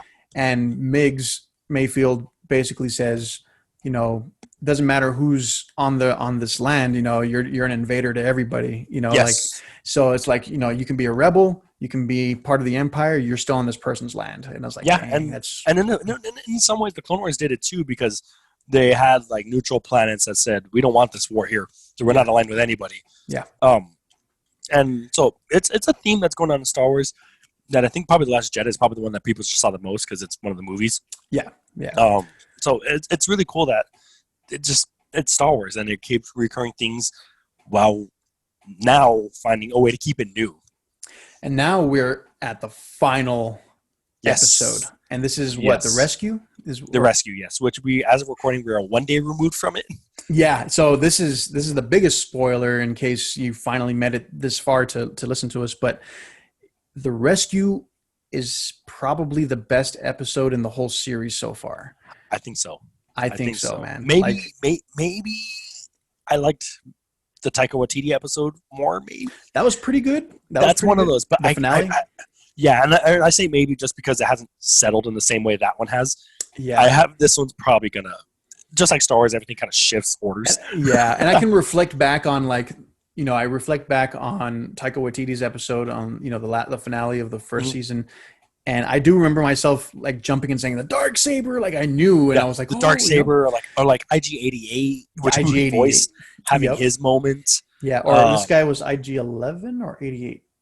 This is 88, right? 88, I believe Evan was 11. No, he was IG-11. I'm sorry, IG-88 is the original. Yeah, he was. They were also in a bar. Yeah, they're also a bar prop. But and just seeing him in action, that was so cool. But and I think those two are probably my favorite ones. But I think this one is going to stand the test of time more. Yeah, man, this one made me jump. It made me cry, and for good reasons. But as soon as I hadn't seen it yet, and Kevin Smith posted himself crying, I was like, no, who died? And I was just like worried. Crazy. So, okay. A little bit of backstory. We were on our own little COVID lockdown here at home. Yeah. So we saw the last 2 episodes, like first thing in the morning. because neither of us were working. We were kind of on our quarantine. Yeah. And then we just went back to work this week, and I'm thinking, oh my God, like of all the ones that we go back to work on. And then, so I was off that day, but everyone else was busy. So I had to wait all day, and I'm thinking, okay, cool. And all day I'm like inching up on social media, like seeing like the first intro post. Okay, not Mandalorian. Okay, next one. Yeah. So trying so hard. And I had a couple of friends that said, I'm not going to say anything, but there was tears. And then saying like, I'm not going to say anything, but stay till the end, just like a Marvel. Yep. So give me the right type of spoilers, like just enough to be like, what am I? I'm going to expect something big. Well, yeah, what am I getting myself into? Yeah. And oh man, were they right? They were, man. Like I was not disappointed. So the big thing was, so my first worry was they know they're coming, so why did they do that? And the payoff was, they made Boba Fett look like, okay, that's Din Djarin. Oh, he got scared away, and that's what helped them get into the ship in the first place. I was like, okay, that makes sense. And it worked to an extent. Because one of the big things, this might be maybe one of my gripes with Rogue One, but also not, because it also makes sense. Mm-hmm. But the Empire's big thing was hubris. They're too big to fail, and they got in here because the Empire didn't expect it. No, he's not going to do that. That's crazy. Well, they did. And Moff Gideon knew, but the rest of them did not. Yeah, Moff Gideon knew because he went straight over to Grogu. He knew that's where he had to be. Right. And the reason why I say that might be maybe my one little gripe with Rogue One, which really isn't a gripe, it's just something I think about from time to time, is that the Death Star was too big to fail, but it had something obvious. But then they weaved in where it's not hubris and oversight. It was intentional. Yeah. Yep. It's not end of the world. Yeah, exactly. And that's what Rogue One kind of did, was it kind of fixed that error. Like, okay. Okay. I kind of like the too big to fail, but that's what was your downfall kind of thought. But it's an oversight. It's not a big deal. And I kind of played into it here, where Moff Gideon was the only one really that knew what to do. And Moff Gideon, man, he's so sinister. Like, I know. He's making it like, oh yeah, I see your connection with Grogu. So I mean, ultimately, Din Djarin gets there. Bo-Katan wants to face off with Moff Gideon, but he's makes not it so there. Clear. Yeah, makes it so clear. Which we did kind of glance over again, where I can just mention that Sasha Banks hit Boba Fett with a tornado DDT. Yes. So we actually didn't. Did we even mention that in the episode? No, we didn't. So yeah, they meet up with the rest of the Mandalorians that they met up with in the first place, which is. Obviously, there's not a lot of Mandalorians left, so the fact that we got 2 live-action big moments with Mandalorians is so cool. Yeah, just the fact, the very opening scene of seeing Din and Boba walk into the cantina, and then you just see them like they're Daft Punk, and they're just like looking around, and I'm like, oh, that's so cool. Like, it's like the setup of so 2 Mandalorians walk into a bar. Yeah, exactly. We're gonna get those memes now. Yeah, and then the him and Sasha Banks interaction, like Boba Fett's like, sit down, little one, and I'm like, oh crap, it's gonna be on. And it's literally like just topping who's more Mandalorian. Yeah, exactly. and then at the end of the day, it's the child and Darksaber, really the 2 things. Yeah, those are the 2 most important things, but Bo wants the Darksaber. Din wants nothing to do with the Darksaber. He just wants the kid, and that's it. And that's where this whole setup comes in, and it's like, so the fight between Din and Moff Gideon was pretty decent. Moff Gideon tried stabbing him in the back, didn't expect the armor to be that powerful, I guess, Right. Underestimated that. And even then, the fact that they we kind of glossed over Din versus Dark Troopers. Oh, the first Dark Trooper, Yeah. And that was intense. It was intense. It was cool. And that's where you kind of saw that Peyton Reed, Edgar Wright style that it came out to almost be one and the same with like the way they're booting up. And you hear like the noises almost music-like because they're all in uniform. And it's it's almost like a heist also, because they're breaking in, Yeah. And the fact that he was able to stop almost all of them, except for one, and he had to face off against one. So it's lucky he had that hard time. Oh yeah. And I already knew. And you know what? In all honesty, this scene reminded me of Zombies, Walking Dead. Like they're coming, they're trying to open the door, and he has to stab this one in the head. And I was thinking that. And then you see them all kind of fly off, and it's such a Chekhov's gun moment. Because we study movies. And I fell for it. Yeah, I know I did too, man. I was like, Yeah. And then, so kind of okay, now that we got that kind of back into that Moff Gideon fight, where he says, "Just assume I know everything," which is literally like parenting 101. Oh yeah, just tell them pretty much you know everything. Yeah, and then like him waving the darksaber over Grogu, I was like, oh, don't. Yeah. I really thought he was going to kill Grogu. I was That's very what I nervous. thought. When everyone's saying there's tears, I was like, don't tell me this is it. Yeah, Don't tell me that's it. Yeah, and that was it led to the fight, which literally leads to Mandalorian's gun. yeah, exactly. And then Din wins the fight, but he didn't realize the mistake he made by winning. And getting he didn't even know. He doesn't know anything about the dark. He's raised by a different group of Mandalorians that don't follow that. And it's Bo's fault that she didn't tell him specifically. I mean, she did say I want him. It's me against him. It's no one else. It's me. But Din had no choice. He had no choice because he was on top of it. Moff Gideon made sure that he was the one that was there. And it makes me think, and for Moff Gideon, it in that moment when Moff Gideon was explaining, you won the darksaber from me, so you are technically the rightful, heir or ruler of Mandalore now, and Bo is going to have to fight you for it. So when he was saying this, I was like, okay, he taps into culture. He reminds me a lot of Thrawn. He's not as sinister as Thrawn or not as menacing to me as Thrawn. But they got that same tactic, smart tactic, yes. Mm-hmm. And even saying he's like, I yield, and that's not how it works, which shows that Bo-Katan is very, very different, but also very similar because she follows her creed. She has her own creed. Exactly. And she's gonna have to either break that and yield. And see, this is my I think this is my gripe with this. Okay. Because in Rebels, Sabine hands it over to Bo. Right. Without battling. Right. So what's the difference? They need to talk about that. Maybe it might be a Death Watch thing where it's technically two different. Because see, that's what I don't know. I'm trying to think of just ways they could do it because they might. Like Sabine was House Vizsla. That's true. They were the same house, right? Right. So I guess that might be something like that. They could. That's probably their only opening argument there because maybe. That was tough. We'll see how it plays out. That's one I hadn't thought of, and that just kind of came off the top of my head. Yeah. And I mean, from there, the Dark Troopers return, and you're like, yes, and that's the first Chekhov's gun. It's like they're droids; they don't die in space. Yeah, they fly like, back, I didn't and even I'm like, realize shit. that. Yeah, and honestly, it hit me when they flew away, and I even said it out loud because I was watching it with my wife Liz, and I was like, they're gonna fly back, like. They fly. We know they fly, and they're not alive.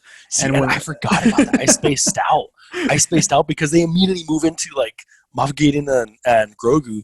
Yeah, and then they fly back, and I'm thinking, of course they fly back. Yeah, how did they even forget fly that? Back? Yep. Yeah, but it was good. Like it almost got me, but I was like, nah. And then it got me. they're breaking in, and a lone X-wing shows up. Yes, they're doing the Rock'em Sock'em robots. Yes. And they're just so slow, but it reminded me of Michael Myers, like it's impending doom, and you're like, it's gonna happen. And it's just tension building in that room too. Yeah. And then when they talk about a lone X-wing, I had two thoughts immediately. My first thought was, okay, maybe it's the Blue, the guy that Cara Dune called Blue. What was his name? The one that gave her the badge and wanted her to join. Oh, yes. Yeah. I thought, okay, maybe it's him and a couple other people. A whole fleet's going to show up behind him or something. Mm-hmm. And then when it was confirmed it was a lone X-wing, I'm like, come on, we know who this is, guys. Like, we're fans. See, and here's how this played out for me. I was like, okay. I was like, there's one X-wing. There's one notable X-wing that is still around because it doesn't go down until Last Jedi. Yeah. And that's I guess when we see it. Yeah. And as soon as it comes in. Oh. Yeah, and then I think, okay, there's a dark cloak. It's all black. There's a glove. Come on. As each domino went down, it was like I had an idea, but it's just accepting it. I was like, oh man, because this whole time I was like, are they going to do this? Yeah, are they going to do this? And like I mentioned earlier, at that point I was thinking Filoni's going to stick to his Filoni-verse part of Star Wars. The War Between Worlds is Filoni. Yeah. He's not going to overextend into movies like that. Yeah. And then he did. And then he did. Luke. It's fucking Luke Skywalker, man. And yeah. you're like, and what? Yeah, doing again, Oh, I'm just gonna call it the Star Wars poetry, yeah. like almost a 1-for-1 beat of the Vader hallway scene from Rogue One. Yes, the lightsaber and just Yeah, in the the way it fog. comes out in the smoke and everything, and Hmm. then just tearing through them. But the difference is Vader was killing people. Dark. Luke was doing that ruthlessly because they're droids. Yep, and everyone was referring to the Rogue One scene of Darth Yes. Vader, Yeah. and yes, I agree. But I was also thinking of Empire Strikes Back when Luke is gonna face Vader for the Mm-hmm. first time, really, or was it Return of the Jedi? But they're in. Oh no, yeah, it's in the chamber, the carbon freeze chamber. So I was Mm-hmm. thinking of that mostly. But either way, the way it ties in It's the still a imagery, callback either yeah, way. Which one you go with, it's still a callback. and the And fight that the and then the choke at the end, yes, the joke. Yeah, like you. like, and the grasp and Oh, everything. I was like, I literally said a lot. That's a Vader choke. yeah, yeah, and I it was kind of like that dominoes too. But my very first thought is lone X-wing. That's Luke. It Yeah. has to. And I screamed it. That's Luke. And Yeah. Liz is like, what? And I'm like, it's Luke. And then we It's see gotta the be. cloak, and I'm like, come on. And then Yeah. the glove was the dead giveaway, and I was like, Yeah. The okay, glove was my dead give. It was like, that's his hand. yeah. That's the hand. And the big thing for me was like, okay, how are they going to pull this off? And of Hmm. course they did. They reconstructed the face and everything. Yeah. The Robert Downey Jr. Yeah, but they used Mark Hamill. He came back Yeah, for the they did. voice. They Yeah. did. Yeah. So I was like, that is so And it's cool cool. because he did voice work as if he was 40 years younger. Yeah. I was like, how did he get away with that? He I mean, sounds like I guess Luke. he is a voice actor too, so I guess I shouldn't be too surprised. Yeah, exactly. I was like, yeah, that's what I thought too. I was like, he's older now. How is he doing this? And I was like, well, he does do voice work, Yeah. Joker, blah, blah, blah. He can Yeah. do it. And I Yeah. was I like, was like, maybe I okay. shouldn't be too surprised by that. But yeah, they used him. And this whole time I was like, I literally said a lot, is this Sebastian Stan? Because that's the That's what obvious one that I was everyone's putting the thinking that. connection to. Yeah. Yeah. But no, it was Mark Hamill. They used him. Yeah, and everyone was kind of, and I think that was the big thing I was waiting for. Like, who did they use? Did they get Yes. another actor? And I wasn't disappointed that they used CGI. I wasn't I disappointed at the wasn't fact taken that they did away. it. Yeah, And you know what's weird? Maybe at first, like when they did it for Tarkin, I was kind of like, oh, I can tell it's CGI, but it it wasn't doesn't bother me a horrible. lot. It Yeah, doesn't bother me long front. Like I can watch the movie and not even think, oh, that's CGI. I guess maybe it's yeah. ingrained now, and this I is think probably the gonna be only the same thing in way. Rogue One with that was Leia was where I was like, that's Yeah, CGI. yeah, But I got used to Tarkin after a while, and yeah. and I got used to Luke too in this. Very quickly. Like yeah, very quickly. Just hearing the voice, I was like, that sounds like Luke, and then seeing Hmm. Mark Hamill in the credits, I was like, oh, that is Yeah, amazing. yeah. And then not only that, but then you seen R2 come out and Yes, Grogu like had fun with and this is R2. where the tears started coming in. Like I didn't tear. I started tearing up when, of course, obviously it's Luke's like, "Come, little one," and he's like, well, he needs your permission. And as soon as Right. the permission thing happened, I was like, and then this is Oh, where the heartstring, that was the first heartstring. Then the second one was touching the helmet. And I was like, oh, he's going to take off his fucking helmet. yeah. And then he And then did he and did it. touched his face. And I was like, oh, I Hmm. started And it crying, man. and and it's also like I said, callbacks to the "Let me see your face" um, for Yeah. Luke and Vader, and Yeah, he sees Anakin for the first time, and exactly. it's seeing your father for the first time. Yeah. Yeah. It's a direct callback to that. And Yeah, I'm glad you said that because that's something that a lot of people didn't really catch right away. yeah, And I was like, dude, that's a straight callback to Vader yeah, and Luke. And I can imagine just Luke seeing that moment. It would have been cool to get a better reaction from Luke on that, right, but because it's so fresh. right, right. Yeah, this is literally I think it's a couple years out from that. Not even Yeah. it's a very short time, Oh yeah. and to me, this is kind of a linear progression of Luke. There's a lot of people saying like that's the Luke I wanted, the Jedi Master, and Yeah. part of it is yeah that is, but there's also part of me saying this is in line with where he ended up Yeah. in Last Jedi because you see his hubris. He came in badass, coming through all this hallway scene, and just says, "Yeah, we need the child. Yep, just hand him over. No, Yep. no kind of regard for family." Nope. And it's because he knows he's a Jedi. Yeah. He's a figure. And And he has to detach from that. He can't right, have those emotions. So, right, and that's part of the Jedi code. it's part of the Jedi Code, which led to the downfall of the Jedi Hmm. twice, essentially under his watch. Yeah. So to me, it's in line with everything, which is so cool. Yeah. Yeah. And then, so this is one of my huge theories. I'm probably going to tweet it a little bit later. Actually, I'll probably Okay. tweet it right now. But so So okay, so this is my big theory. All right. Just stick with me. Okay. Grogu's still afraid to leave. He's Right. saying, go with him. Puts Mhm. him down and he's hugging the leg, and then R2D2 shows up. And of course, that Mhm. pulled another string. I was like, Yeah. it's R2D2. Yeah. So Grogu hears it and turns around Mhm. and walks straight to R2D2, like whatever. And R2D2 Mhm. starts dancing and like Doing recognizes his whole him. thing. Yeah. And I'm like, R2D2 is the one who saved Grogu from the temple. Yeah. That's, I kind of thought that too a little bit. It has to be because he recognized him. There's recognition there. Yeah. Yeah, I kind both of them. of thought that a little bit. Yeah, I think that's exactly what it is, and that'd be cool to kind of touch base on that. But Which is already R2D established. R2 is not going to say anything that he remembers. yeah, exactly. He's not. He will never say it.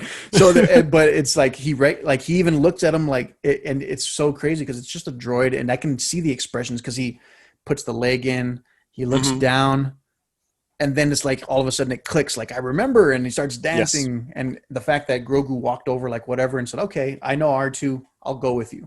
Yeah. And I'm like, that's so crazy because a Yeah. lot of time I can has see that. passed because it's been like I guess it's been maybe 25 years for R2 to have seen Grogu since the Mhm. temple raid to that point, Right. Yeah. about that time. Yeah. So yeah, that's my big theory. I don't know if anyone else has really shared that theory, but No, I think I kind of had a slight thought of that. Maybe not to that extent, but I didn't necessarily think R2 was on the save him, but I did think, okay, there's familiarity there because they were both there at that time. yeah, it makes sense. Yeah. But and then of course him walking away, taking Grogu.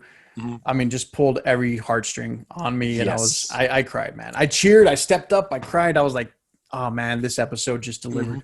It Right. delivered. The way it ends with the doors shut and boom, credits roll. Yep. That's a Yep. Star Wars ending if I've ever Yeah. seen one. And it could have. That's like a wrap up for everything. Like it tied Yeah. up in a nice bow. There's still unanswered questions. Mhm. I mean, Which Moff kind of Gideon's still leads to alive. one of my theories too, Mhm.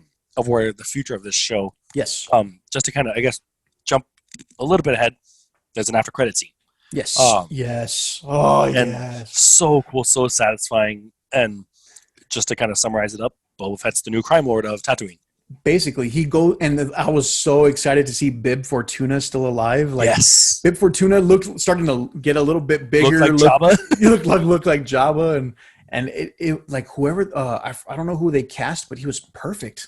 Yeah. And seeing Boba Fett just go and shoot him, that doesn't even let him explain anything. Just kills him. And I had no remorse. I wasn't and like it was very Loki-esque the way he like took the throne. yeah, Maul-esque too, the way Maul took Mandalore. straight up Maul-esque, yeah. And Maul became a crime lord as we saw in Solo.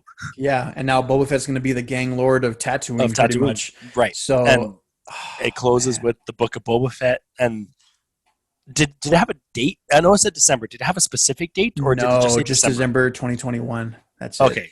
So this is kind of in one of my theories, which I kind of keep going back on. I'm not the only one. I've seen a couple people say it, but during that Disney Investor Day, they said Mandalorian season 3 would be Christmas of 2021. Mm-hmm. Book of Boba Fett, December 2021.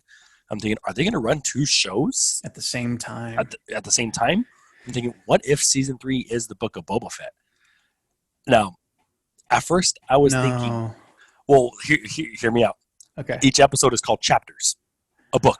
Chapters. Dang. Now, they've never outright said the Mandalorian is just Din Djarin's show or anything like that. He's just what we were given. What if it's almost an anthology that kind of all ties up in the end? Like I kind of been hinting at it, teasing threads through this. That's a really good theory, yeah. And I've been teasing it. Filoni, through part of it's by circumstance, part of it's by design.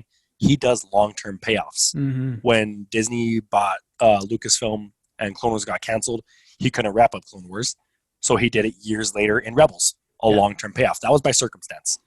And then we got season 7 finally. Yeah, then we got season 7, which kind of filled in the gaps, for the most part. But he also did some things in Rebels that haven't been paid off yet, such as the finale, which I can't say fully because my squad just got home and we're watching it right now. Okay, for the first time. Oh, right? Damn. Yeah. Okay. We're halfway through. We just finished season 2, so we could talk up to the Anakin Ahsoka fight. Gotcha. But the way the finale ends, those threads are barely getting weaved in now, years later, through Mandalorian. So you thinking they're going to call it The Mandalorian, the Book of Boba Fett. Yes, like say they like kind of like how they retroactively called it the Skywalker Saga. Yeah. Seasons 1 and 2, the Book of Din Djarin. Seasons 3, 4 maybe. Book of Boba Fett, and then that'll be his crime overlord story while having that loose thread of Din Djarin with the dark saber Then and come back. Bo-Katan. Book 3, Book of Bo-Katan. That's kind of my loose idea. Part of me thinks it's really cool. The other part of me thinks most of the really cool stuff in Star Wars isn't what happens right away. Yeah, that's true. And That's true. and it could be just a little small limited series, just like how Obi-Wan is just the Boba Fett. It could be the Boba Fett movie that they had planned and scrapped, and now here it is on Disney Plus. Yeah. I kind of really like where I'm going with this. I'm going to stick with it until proven otherwise, which I wouldn't probably is mind going to it. happen. But and the thing that sucks, like I'm patient, but I don't think I'd be that patient. I'd want to know what's happening with Din and Bo. Well, here's the thing: you watch Rebels years later. That's true because I didn't think it would have any significant relevance, and then it did, and then it did in large ways. Yeah, and it's kind of Filoni does long-term payoffs and loose threads that are going to come later. And I think that might be one of them, where he's not going to go into that right away. Obviously, that's what's next for Din Djarin. That's kind of what's next on his slate. He's completed his task with Grogu for who knows how long. Yep. The Darksaber's his next thing, which might be told from Bo-Katan's, and maybe a payoff all three in the end involving the Darksaber. Where it's like a three-way thing going on, maybe. Do I know that's where they're headed? Of course not. Do I want it to go there? Of course. Yeah. But it'd be a cool way. A good and what you're saying, I think there could be something interesting there where maybe Boba Fett wants to expand his little empire. Right. The same way Maul did. Yeah. And maybe Literally, he wants the Darksaber, right? And literally the same way. And now he's aware of the whole plot. Like after they met Bo, he was like, that place was turned to glass. Like, why would anyone want it back? Yeah. And now you're kind of thinking, well, what if he does want it? You know? What if he rebuilds it in his way? Yeah. And we already know that Din does not want to fight Bo-Katan. Right. Like he just wants to yield. So what if Boba Fett comes for the Darksaber, fights Din, Din has to defend himself there. Yeah. Maybe Din loses to Boba, and then Bo has to defeat Boba. Yeah. Right. I don't know. Bo and Boba. I just put that together. Bo-Katan. Yeah. That can't be easy to do off the tongue. We'll just say Bo-Katan. Bo-Katan. I think her full name is Bo-Katan. I think, and like she has a different. She has another last name. Yes, so I think her name is Bo-Katan as like her first full name. Craze. I think it's Craze. Yeah. One of those. Another thing I didn't mention about the last episode that would have been really interesting, but it would have overloaded the episode. Luke Skywalker is partially the reason that Boba Fett ended up in the Sarlacc pit. Imagine if Boba Fett never left and they crossed paths again. Yeah. Oh, that would have been intense. Yes. And which might be something that they could do at some point in some other story. I don't think we'll see it in live action. I don't think we'll see it in live action because that's one of those things where you can go with or without and still kind of carry onward. And really, and someone else mentioned this, but I think it'd be very important in the new Ahsoka series that she speaks with Luke about Anakin. Yes. Because Luke doesn't know much about his father. So imagine that conversation. Right. And there's a Twitter account that I followed. I think it's just Star Wars Facts, and it's verified. So I'm assuming it's got to be at least somewhat like knowledgeable. Where it's saying that like Luke had done research and looked up to Mace Windu as a Jedi and believed that he would have defeated Sidious had Anakin not have stepped in. Yep. So maybe that might be his research would have been Ahsoka as a first-hand account. Yeah. But the archives were cleaned.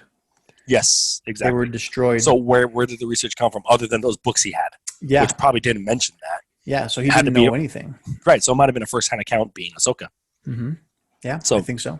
But there's a lot to unpack. And I'm really thankful for The Mandalorian for kind of reinstilling this because I'm always going to be a Star Wars fan, no matter how bad the movies are. But they reinstilled unity in Star Wars. Yeah, they resolved it, and almost. They're getting there. Yes. So I mean, and man, I'm looking forward to seeing how else are they going to tie it in. I don't know if I don't really think they need to touch any more on Mandalorian, at least, that show does not need to touch anymore with the prequels or sequels, nothing. No, I no, think it it can can be its move own thing forward. now. Yeah, it With can. maybe just do fun little things, kind of like how they did this season of Yeah. writing the story, then seeing what fits. I mean, Rebels Yeah. kind of did the same thing. Yeah, yeah, exactly. But they don't need to be a vessel for it anymore. And I think Right, these new shows will, like the Acolyte and like you said, a Rogue One or no, right, and Rogue Squadron, right, and Andor and all that stuff. Andor. They can fill in those other gaps. Yeah, exactly. And Yeah. I kind of think that's my running theory that the Mandalorian is going to be anthologies where it's going to be each book is a different Mandalorian. Mm-hmm. Who knows if that's where they go, but the name of chapters, which would fit in with that.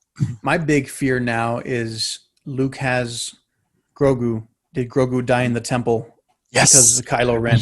Yes, that's what I also want to know too. Yeah, I'm dying. And actually, did you read the Kylo Ren series? That's one I have not read, where like it shows like Snoke kind of. I know a couple things like Snoke is kind of toying with him. Yeah, but technically, Kylo Ren didn't destroy the temple. Is that what happened? Yeah. So is that how it? If you, in spoilers, I'm sorry, but technically, do you want me to not tell you? No, go for it. I'm still going to read it eventually. Okay, so I mean, technically, he was being, spoken to by Snoke from afar. Yeah. He was walking towards the temple, and a bolt of lightning struck and destroyed the whole thing. So it wasn't him.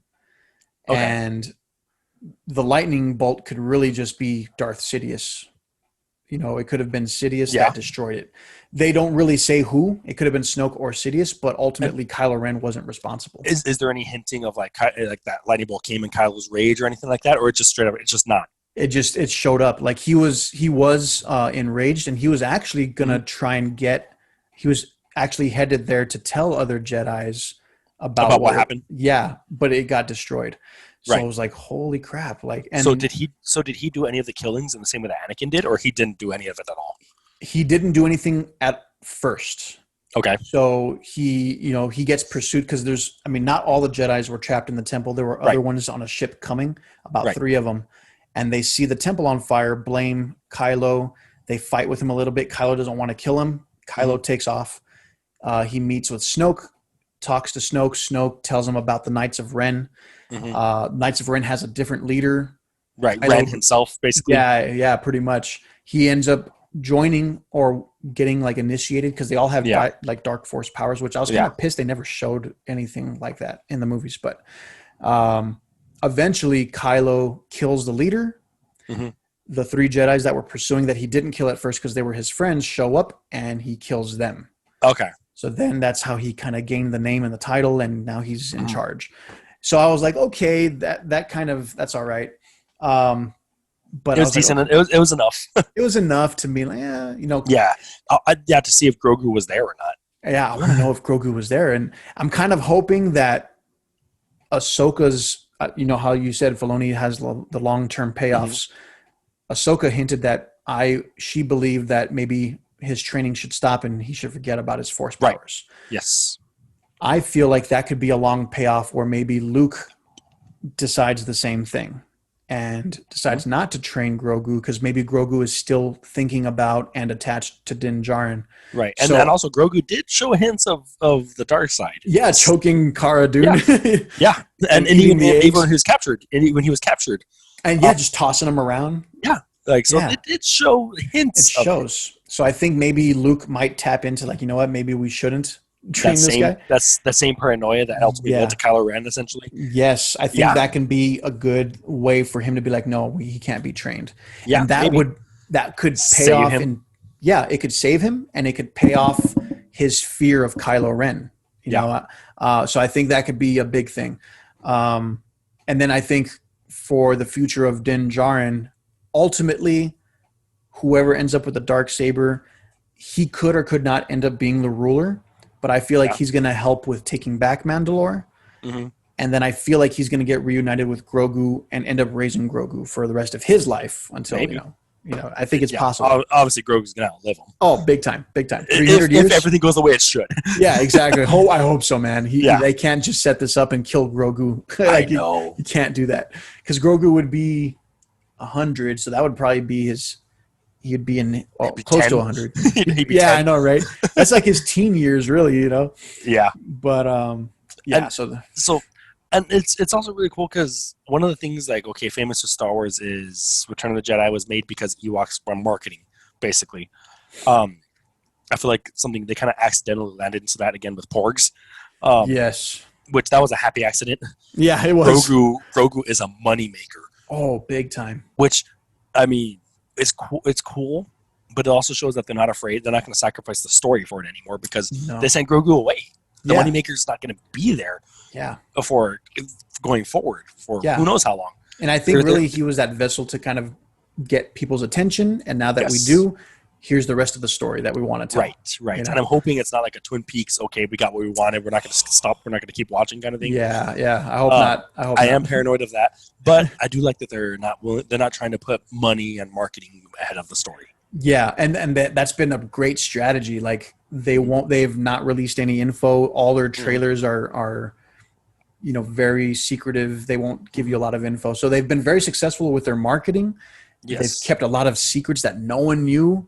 Luke for a whole year. Yeah, no leaks. Everyone just theories went crazy, but there was not enough to say for sure. Yes.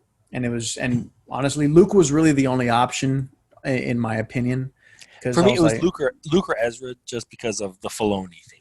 Yeah, I did think Ezra. Right. With that being said, I'm glad they went the way they did. Yeah, I am too, dude. Like, and it could have gone very wrong. It could have gone very wrong to where you were like, no, not Luke. Come on. Yeah, it's the first time they've delved into the movies that heavily, barring maybe season 7, the Siege of Mandalore, which still didn't really lean on it too heavy. Yeah, this is one of the first times I think Filoni's done that. Yeah, and it paid off still, and it wasn't. And actually, one of the things I forgot to mention earlier. So referring to like the Endgame woman team up. Oh yeah, it was never clear to me that the rescue was an all-woman team except for Din Djarin. Yeah, it didn't click in my head because I was just so invested in the characters and the show. Yeah, like there was no. I wasn't like, oh, it's an all-girl team. It never clicked to me. It was very blatantly obvious in Endgame. Like here's a bunch of them. Here's the moment. Yeah, it's an Avengers movie. I feel like that's more appropriate there than in this. Yeah, because it's like in the Mandalorian comic. Setup. Yeah. Yes. And here it's like, oh shoot, like the team is solid. It's all women. It didn't click, and I was like, wow, that's so cool. And that's the definition of a strong female like character is not one where you have to say it. Exactly. It's just normal the way it should be. Exactly. And really, like, I don't think it clicked to me until I think Cara Dune was trying to fix her gun, and then I was like, oh, like, and they were like, oh, you need help with that, and I was like, wait a minute, are they all women? And then she fixes it, and I was like, oh shoot, yeah, she is. It's funny because I keep wanting to call her May because I'm just so used to Agents of S.H.I.E.L.D. Oh yeah, but yeah, Fennec. Yeah, she's just eternally Melinda May for me. Some people grew up as Mulan. I did too, but it's still. I know, right? But Fennec Shand is like, she's a great character, and she's going to be in the Bad Batch, as an animated version. Oh, is she really? Yeah. Did I miss that? Was that in the trailer? It was in the trailer. You can see her helmet. Oh, I must have missed that. Oh, I need to go back and watch that. Yeah, so that was exciting too. And I think they confirmed it finally that she's going to be in there. Okay, that's cool. But so many great things happening. I'm just hoping that Jon Favreau and Filoni are in charge. That they stick with it. Them two together in any capacity should be like the Feige of Star Wars. Yeah, Obviously, let the people do what they need to do. Like actually, the Rick Famuyiwa, he was the only one that wrote his own episode. That's interesting. Of the season. For the chapter 15, the second to last episode. I wonder why they gave him that. He must have gained their trust in some capacity last season. Yeah, maybe. I mean, he might have just pitched the story. He might have just pitched the story that worked in line with it. Whatever it may be. But I think they should be the backbone just to make sure things don't contradict each other. Looking at you, JJ. JJ just, man, they got to fix that. It's just a lot of damage control. He did not care. And he straight up said that you can't please everybody, but Mandalorian's proof you can. Yeah, here you can, yeah. Yeah, you can. And even then, like say, like Last Jedi didn't contradict other things. It maybe subrouted and went a different direction, but it did not contradict. Where things such as like even Poe's backstory, that's changing it up, and it really your hardcore fan base noticed it, and it ripples from there. Mandalorian did not do that because Filoni and Favreau. Yep. So if they stick on with it for long term, which I think they would. I mean, they got no reason not to. Yeah, that's true. Other than maybe a personal decision. Yeah, I don't think Filoni will make that personal decision. I mean, if anyone, Favreau might move on to other things if he wanted to, but he's the creator, so he's going to keep moving forward. He's going to stick on with this, but Filoni would probably dip and be that guy. Yeah, For everything else. I mean, obviously, we just found out the future of Star Wars is growing rapidly. Man, Disney just dropped bombs on us that day. Yeah, and even then, next big thing is the High Republic. Yeah. Book and comic series starting next month in January. Oh yeah, I just subscribed to that. There you go. Tell my wife about it because I can't buy comics, but I'm excited for that too. And even the Darth Vader series is really good right now. The new Star Wars series is not bad. Star Wars is looking up. So. It's going, and the fact that they're doing things that actually have stakes later on in canon. There's no figuring out what's what. So you're gonna see obviously Acolyte, Andor, Ahsoka, and there's rumors Acolyte's going to be more about Plagueis. I think is that the one? There is one that is a High Republic era series. I think that's the one. It might be. I think so. Which could be very interesting to see. And it's interesting because there's a lightsaber damage to the logo. Yes. So I'm like, okay. Yes, and Acolyte's been used before in regards to Sidious. To the Emperor. So in Aftermath, I believe was actually what it was. Oh, that's right. Yep. So that might be where Filoni threads his way and makes it all cohesive. Obviously, there's going to be stuff that contradicts itself because it's so massive. That's fine. I don't mind little things like. I think there's still ways to like. I look back at like Ezra and how he was able to travel back in time. Yes. So I was like, okay, he was able to travel in time, and there were several lines. So that could have been several destinies, right? Right. That's how you fix the sequel trilogy. I've seen that. And part of me thinks they might do it. The other part of me thinks they invested way too much in that to do that also. Yeah, they did. But honestly, they made their money. Yeah. They can fix it. And honestly, I would have been interested in a story where a woman was the villain for once. I kind of wish my ideal thing, and I think I might have mentioned this with you with the sequel trilogy, was have like the prequels have Anakin be the story from light to dark, and then Luke was kind of struggling with both, and then ultimately coming out light. And then sequel I think to me would have been Kylo Ren's story to tell from dark to light. Right, like a palindrome. Yeah, exactly. And I think that kind of would have been my route to go. Obviously, I mean they did some cool things on there. Yeah. And I like it for the most part. Some of it's because it's Star Wars. Yeah, just Star Wars stuff in general. But the future is looking good. I mean, like I said, jumping off of Last Jedi, they gave Rian Johnson a whole trilogy to kind of be his baby. Yes, I believe. I think the two guys from Game of Thrones were supposed to be the first one a part of that, but they're not a part of it, so obviously it set things back. And Taika Waititi has his own movie. Has his own movie coming out, which to me, I kind of think was based off of what his success with the Mandalorian. Oh yeah, big time episode, and plus it's Taika Waititi, dude knows how to write anything. Oh yeah. And then Patty Jenkins with Rogue Squadron, which is that's big too. Which they're not naming it a Star Wars story, so they're kind of ditching that kind of. That was concept. A little weird. That was a little weird.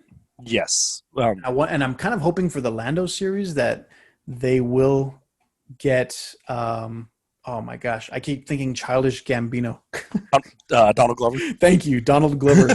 I want Donald Glover to come back because I thought he was actually pretty perfect. And did they say which era it was in? Not yet. Because it could either be Donald Glover, which would be cool, or it could be post Rise of Skywalker, where they basically set that up with a golden loop and say, "Hey, we have a journey to go on." Oh yeah, it could be. So it could be that. We don't know yet. It's still too soon. Yeah, and I wouldn't mind. I still want more Han Solo. I did not mind it. I did not mind that movie. I thought that movie set up some really cool things. It's a miracle. It's a miracle that movie is at the level that it was. Yeah, and honestly, that movie, the story was good. Mm-hmm. I don't like how he got his name, but I think honestly, it was just editing color. I really think if it was a lighter colored film, Yeah, people would have liked it more. And that's a really weird thing to say, but I thought the story was great. it, Darth it, Maul at the end was awesome. I feel the same way about that I feel about the Ant-Man movie. It's a miracle that those movies are at the level that they are at with the way things change so late in the game. Oh, big Um, time. Big time. and I really like that they showed. I just want to see what's up with what's her name? Khaleesi. But what did you want to know? Oh, like where she goes from there? Exactly, because she's in Yeah. cahoots with Maul. Yeah. So that at that point, there's a gap between that movie and Maul and Rebels Yeah. because he was in charge of Mandalore. We saw how that did play out in Clone Wars. Then all of a sudden, he does this whole Crimson Sun. Yep. And I think And at first I was like, damn, we can get a Darth Maul story, another one. But I was like, yeah, they told his whole story already. Like, there's it's that gap done. though. There's that gap though for Yeah. room somewhere. Um, and Yeah. I think. And I think I don't think there's room for a Solo 2 because we kind of know where he ended up. They literally said, "Oh, there's a guy on Tatooine." Yep. That's where it But, ends, but there's really. room for her. There's room for Yeah. her and Maul. There is. And I mean, the biggest one or biggest news I thought was the Obi-Wan Kenobi series. The fact that it's not just Yes. called Kenobi for one. Yes. Sounds kind of weird when I said it out loud. But Obi-Wan Kenobi. And the fact that Hayden Christensen's coming back to play Darth Vader. Yeah, which is how are they going to do that? I mean, I Yeah. trust it, but how are they going to do that? Because they come off as I haven't seen you in so long. I thought you were dead. I was dead. This whole They could probably do thing like tapping into the Force conversations like they did with with like Rey Ray and and Kylo, maybe. They could I'm have thinking something like that. it's two parallel paths that never cross. Yeah. Because we know where the destiny is, kind And of it's thing. weird because I feel like the marketing's misleading us because they're saying, oh, it's the rematch of the century. But I don't see how they can have a rematch if Kenobi They already did. stayed hidden. Yeah, they already had Yeah. a rematch. But the fact that he stayed hidden this whole time, Vader can never know about Tatooine. Yeah, and to me, the rematch of the century was in Rebels. Yeah, On that Tatooine. already happened. That to me, that was the one that really mattered, which would have been the Obi-Wan movie that I thought was they were gonna have. That could have 'Cause been I the feel story like- right there. I feel like this show or limited series, I don't know what exactly it is basically that Star Wars story Obi-Wan in Disney Plus format. Just Yeah. And honestly, taking it over here. I want, because I don't think it's ever happened, but I want to see Maul meet Darth Vader. Did it happen? No. It never happened. They never crossed paths. And I No, feel yeah, like this is because he booked it before Vader got there because Yeah. he knew what was coming. Yeah. And I feel like this is an opportunity. And they said this is the rematch of the century, but they didn't say it was going to be between Vader and No. Kenobi. So No, they didn't. Which it intrigues me. I mean, one, I don't know how they got Hayden Christensen back. Hayden's probably like, hell yes, pay me whatever. Yeah, no kidding. But he stayed away from it because he was getting dunked on all the time. Oh yeah. But I mean, Um, I think he's gotten so much salvation through the show and through I think part of it also is thanks to The Last Jedi because I think what's going to happen with the sequel trilogy is it's going to get retroactively looked like in a bright light the same way the prequels are now for whatever reason. Yeah, it's gonna happen. Yeah, so people retroactively think like it now. I think so. But so- honestly, like I look back at the prequel trilogy and I always thought Revenge of the Sith was a classic. Like I thought Yeah. that was an amazing installment. Yeah, I think so too. And I think even Attack of the Clones could have been up there as long as you take out the whole scene with Padme and Anakin. You know, the sand, moment. the apple. Yeah, and then them rolling around in the Mhm. grass and his laugh. Oh, it Yeah. was so psychotic. But that was kind of like that. Those moments were like the Tobey Maguire moments in Spider-Man 3. Like if they just took those out, it would have been pretty good. Yeah, because even Spider-Man 3 had moments in it, like Oh, yeah. Sandman story and things like that. Yeah, Yeah, you rewatch Spider-Man 3 and you take out the whole emo dance thing. Mhm. It's a great film. Yeah, Really. it works. It works. Maybe Venom shoehorned, but it still worked. yeah. And I kind Still of feel like Attack of the Clones is kind of along that lines too. Yeah. It's my least favorite of the original trilogy. Oh no, the prequel trilogy. I'm sorry. I actually like it more than Phantom Menace. I think Phantom Menace is probably the best Act 1, Act 2, Act 3 standalone movie. Okay. And that's kind of what I just prefer out of Star Wars, I guess. Yeah. It just, I guess, depends what you're looking for out of it. Yeah, and honestly, like I even like. Oh, so I mean, do you have a ranking? My ranking's always changing, but if you look at the films, Same here. I think everyone's, and it's kind of just a given. Empire Strikes Back has always been a number one. It's usually always number one. Maybe Yeah, interchangeable with A New Hope, maybe. yeah, Um, I'd say so.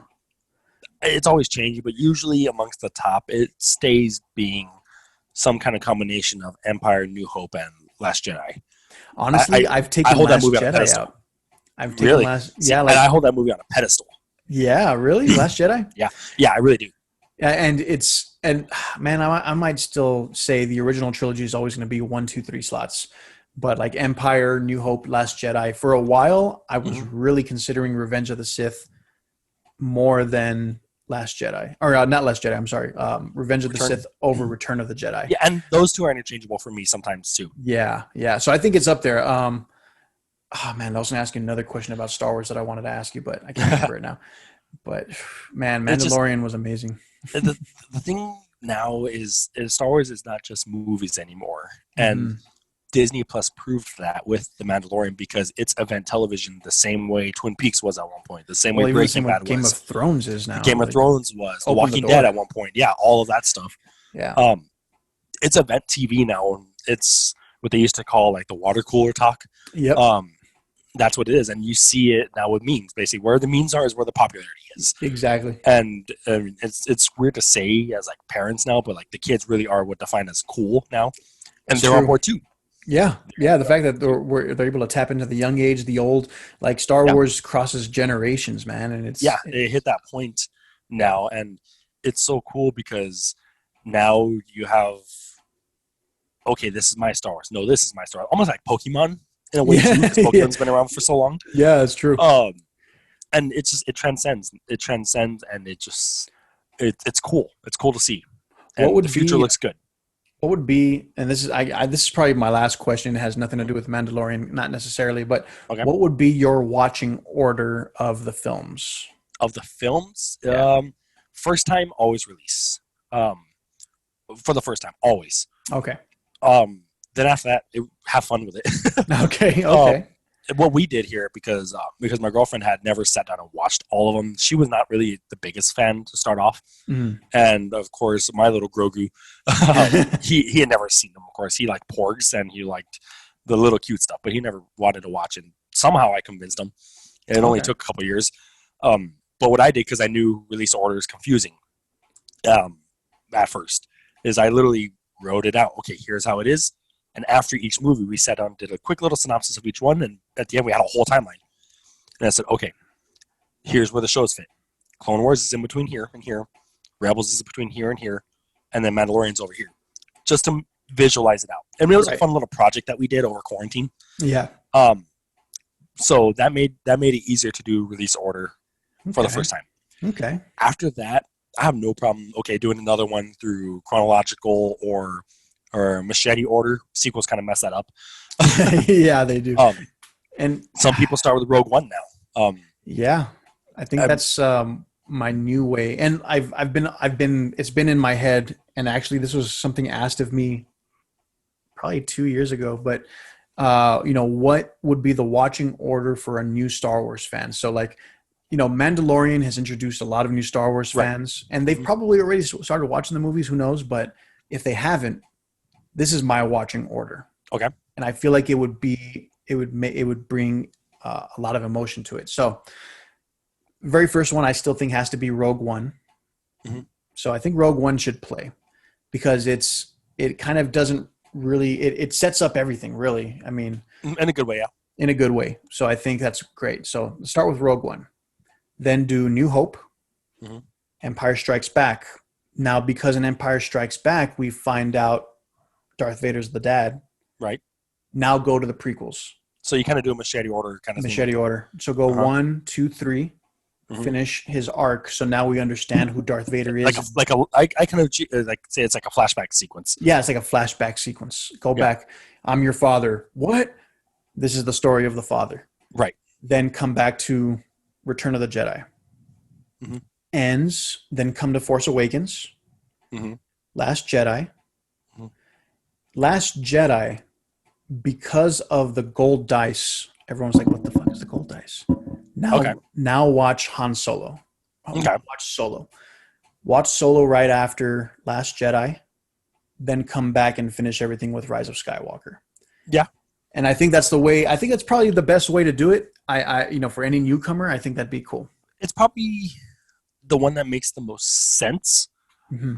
but I want them to go through the Star Wars experience. That means the highs and the lows, baby. That's true. That's true. But I think it's the best way to experience, and that's why I think Machete's going to help with the lows. Because I messed up and tried doing. I should have never done this. I should have done it in release order. Mm-hmm. But with Liz, my wife, I did prequels first and ruined it. Yeah. So I played prequels first, and it was just too boring. And I was like, damn it. See, and that's part of, I think that's kind of why I like doing release order first, because obviously the stuff from prequels that it's callbacks to kind of foreshadowing / like callbacks at the same time of stuff that comes in later.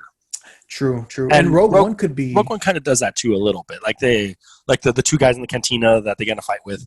Mm-hmm. My like headcanon, because you know how they're on Jeddah. Yes. So my headcanon is they're like, we just almost died, and they're like drunk in a bar, like trying to cope, and then all of a sudden they get in a fight. That's why they're causing problems, because they're drunk, because they just survived. Yeah. So there's Easter eggs. It's not necessarily necessary, but it's Easter eggs that really don't make sense unless you've seen the others. That's true. That's part of the fun of Star Wars. Yeah. And one thing that we started doing was we went back and did the Clone Wars, and I kind of made it easier and just looked up the essential episodes, and then made it chronological. Okay. And of course, Rebels, you just watch the whole thing. Yeah. And that's the thing. I think Clone Wars and Rebels can be watched afterwards. Mm-hmm. So I feel like after all the movies are watched, now you can kind of get another history. I mean, if you really wanted to like machete it up, you could throw Clone Wars in. Like, it's taking a long time. It would take too long. You're not going to watch a lot of movies. Clone Wars is a long series. You have to watch the movie, you have to watch the show, and it's long, man. Yes, there's a lot, and it's worth it, but it's a lot. Yeah, it is. I think the best way, what we did is we wrote out where each movie is in place, just so you can visually, okay, it's out of order. This is where it falls in. Right. So I literally got a piece of paper 4, 5, 6, another piece of paper 1, 2, 3 over here, another piece of paper 7, 8, 9, and that helped a lot. And then in between 7, 8, 9, of course, we did Rogue One and Solo, and just put this. Okay, that's right here before this one. Mm-hmm. This is over here as well too. So I think to experience it the way the world did, so you can be on the same page and really know what people were experiencing, the long waits between things, and at least emulate it the best way possible. True. Yeah, I think that's actually probably one of the better ways too. Yeah, at least for the first time. After that, have fun. Yeah, after that, do it however you want. Yeah. Well, I mean, we talked a lot. Yeah. I think there's a lot of great stuff with Star Wars. I'm excited. I'm afraid of how many shows are coming out, but at the same time, I want to see what they do, Mm-hmm. And I'm just looking forward to more Mandalorian. And I know there's an end game. If they do like 5 seasons, I'm mm-hmm. cool with it. Even if they end it with 3 seasons, I'm cool with it. Make it a trilogy. Or good. 6 and have different books, and it's a trilogy of books. Yeah, I like that theory too. So if they do that, I'm all for it. And I've seen plays of it too online. I'm hoping I'm onto something. I mean, I generally haven't been with Star Wars. No one has. No one really is. No one. I mean, sometimes we get like I was even like looking back at some of my theories, and I'm like, well, I got it partially right, not completely. Yeah, I had an idea. Yeah, I had an idea. Like I looked back at my Want to Talk one, and I was like, okay, I had a theory about, Boba Fett's tracking Din Djarin this whole time. Yeah. And that was accurate. I was like, okay, cool. And then I was like, Luke is going to eventually, I name dropped a few Jedis, but I'm like, Luke is the most obvious, which was correct. Happened, yeah. Ahsoka is going to pop up. My biggest theory that I'm glad was wrong was that Ahsoka was going to die mm-hmm. and sacrifice herself and end up being the donor for Snoke. And I was like, damn, that'd be the biggest tragedy, but I'm glad that didn't happen. Didn't happen, yeah. Yeah, so, I mean, but other than that, it's always fun to theorize. That's part of the culture of Star Wars. That's Star Wars, yeah. Yeah, and that's why there's fan fiction, fan films. And the big thing is to not get toxic when your theory doesn't play out. Yeah, that's true. Just be like, hey, I was wrong, or, oh, that's a better way to approach it. Unless it's crap movies.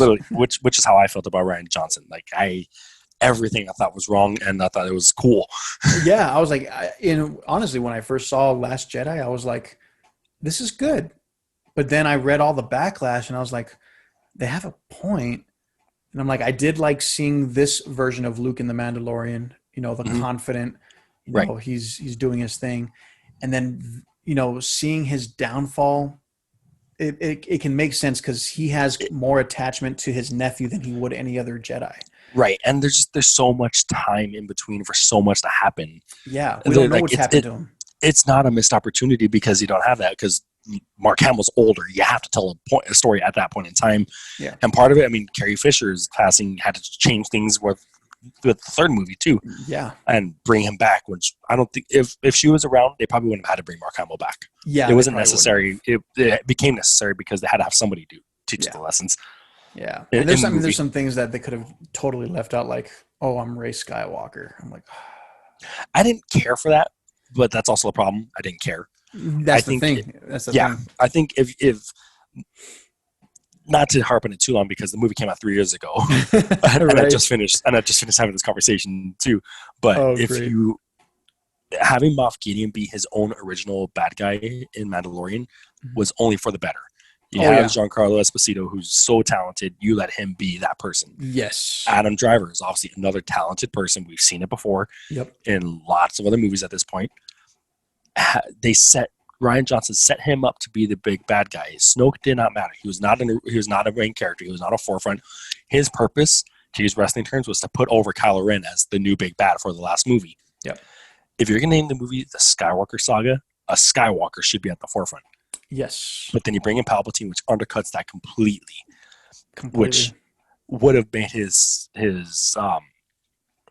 turn, his like savior moments, is renewed, his whole reborn again moment that much bigger, because he came from a higher place in dark. Yeah. Bigger transition. Sure, okay, they set up the romance angle. Not necessary, but if you're going to do that, that's how you bring House Palpatine and House Skywalker together. Yep. And then, you know what would have been interesting too is like The Last Jedi. Imagine naming The Last Jedi The Rise of Skywalker. Yes. Have the same story. And what if it was the rise of Skywalker as a villain, his rise to leading the First Order? I think that could have been interesting, and it would have left the third film being something completely different, but I think way better. I think they could have done something, but Disney got scared. I don't even know if Disney got scared. I think JJ was the one, because they let them take full reign on the movies. Yeah. Well, was he still overseeing Last Jedi though? I don't think so. No, he wasn't overseeing Last Jedi, but he definitely changed course for Rise of Skywalker. Yeah. But I think that's because they had someone else lined up. That Colin Trevorrow. Colin Trevorrow doing the Duel of Fates. Yeah, and that would have been amazing, but you know, and I would have liked to see maybe the fall of Rey, you know, and the rise of Kylo somehow. Right, something leading into for the Skywalker saga. Yeah, I think there's a different way to bring in House Skywalker and House Palpatine, and killing half of it was not it. Yeah, and I'm not gonna lie, like when I was there and I knew Palpatine was alive, I didn't go, ugh. I was like, oh, cool. You know, I was there like, this is cool. It's cool, but then in hindsight, Star Wars is always in hindsight. Yeah, it always is. It always is. But and the cool thing with that is we got criticisms to go in on the sequel trilogy. There's not much of that already with Mandalorian. It's not going to be looked. It's not the prequels, which look better in hindsight. This is good now, and it's going to grow with time, unless they do something stupid with where they're taking the direction in another series. I hope not, man. They better not mess this up. They have something great going. Just keep rolling with it. Find something similar. The formulas for other films. I mean, you know, maybe not too similar. We want different individualistic stories. Yeah, fresh. I want fresh and good. Yes, exactly. And this one really touches on nostalgia, and I think that's the key that worked. But it was new characters, it was new stories. Right, it was good. Right, and I kind of feel like Dave Filoni has a very similar direction to Star Wars that Rian Johnson does. Yeah, which might be sacrilegious, but I see so many parallels there.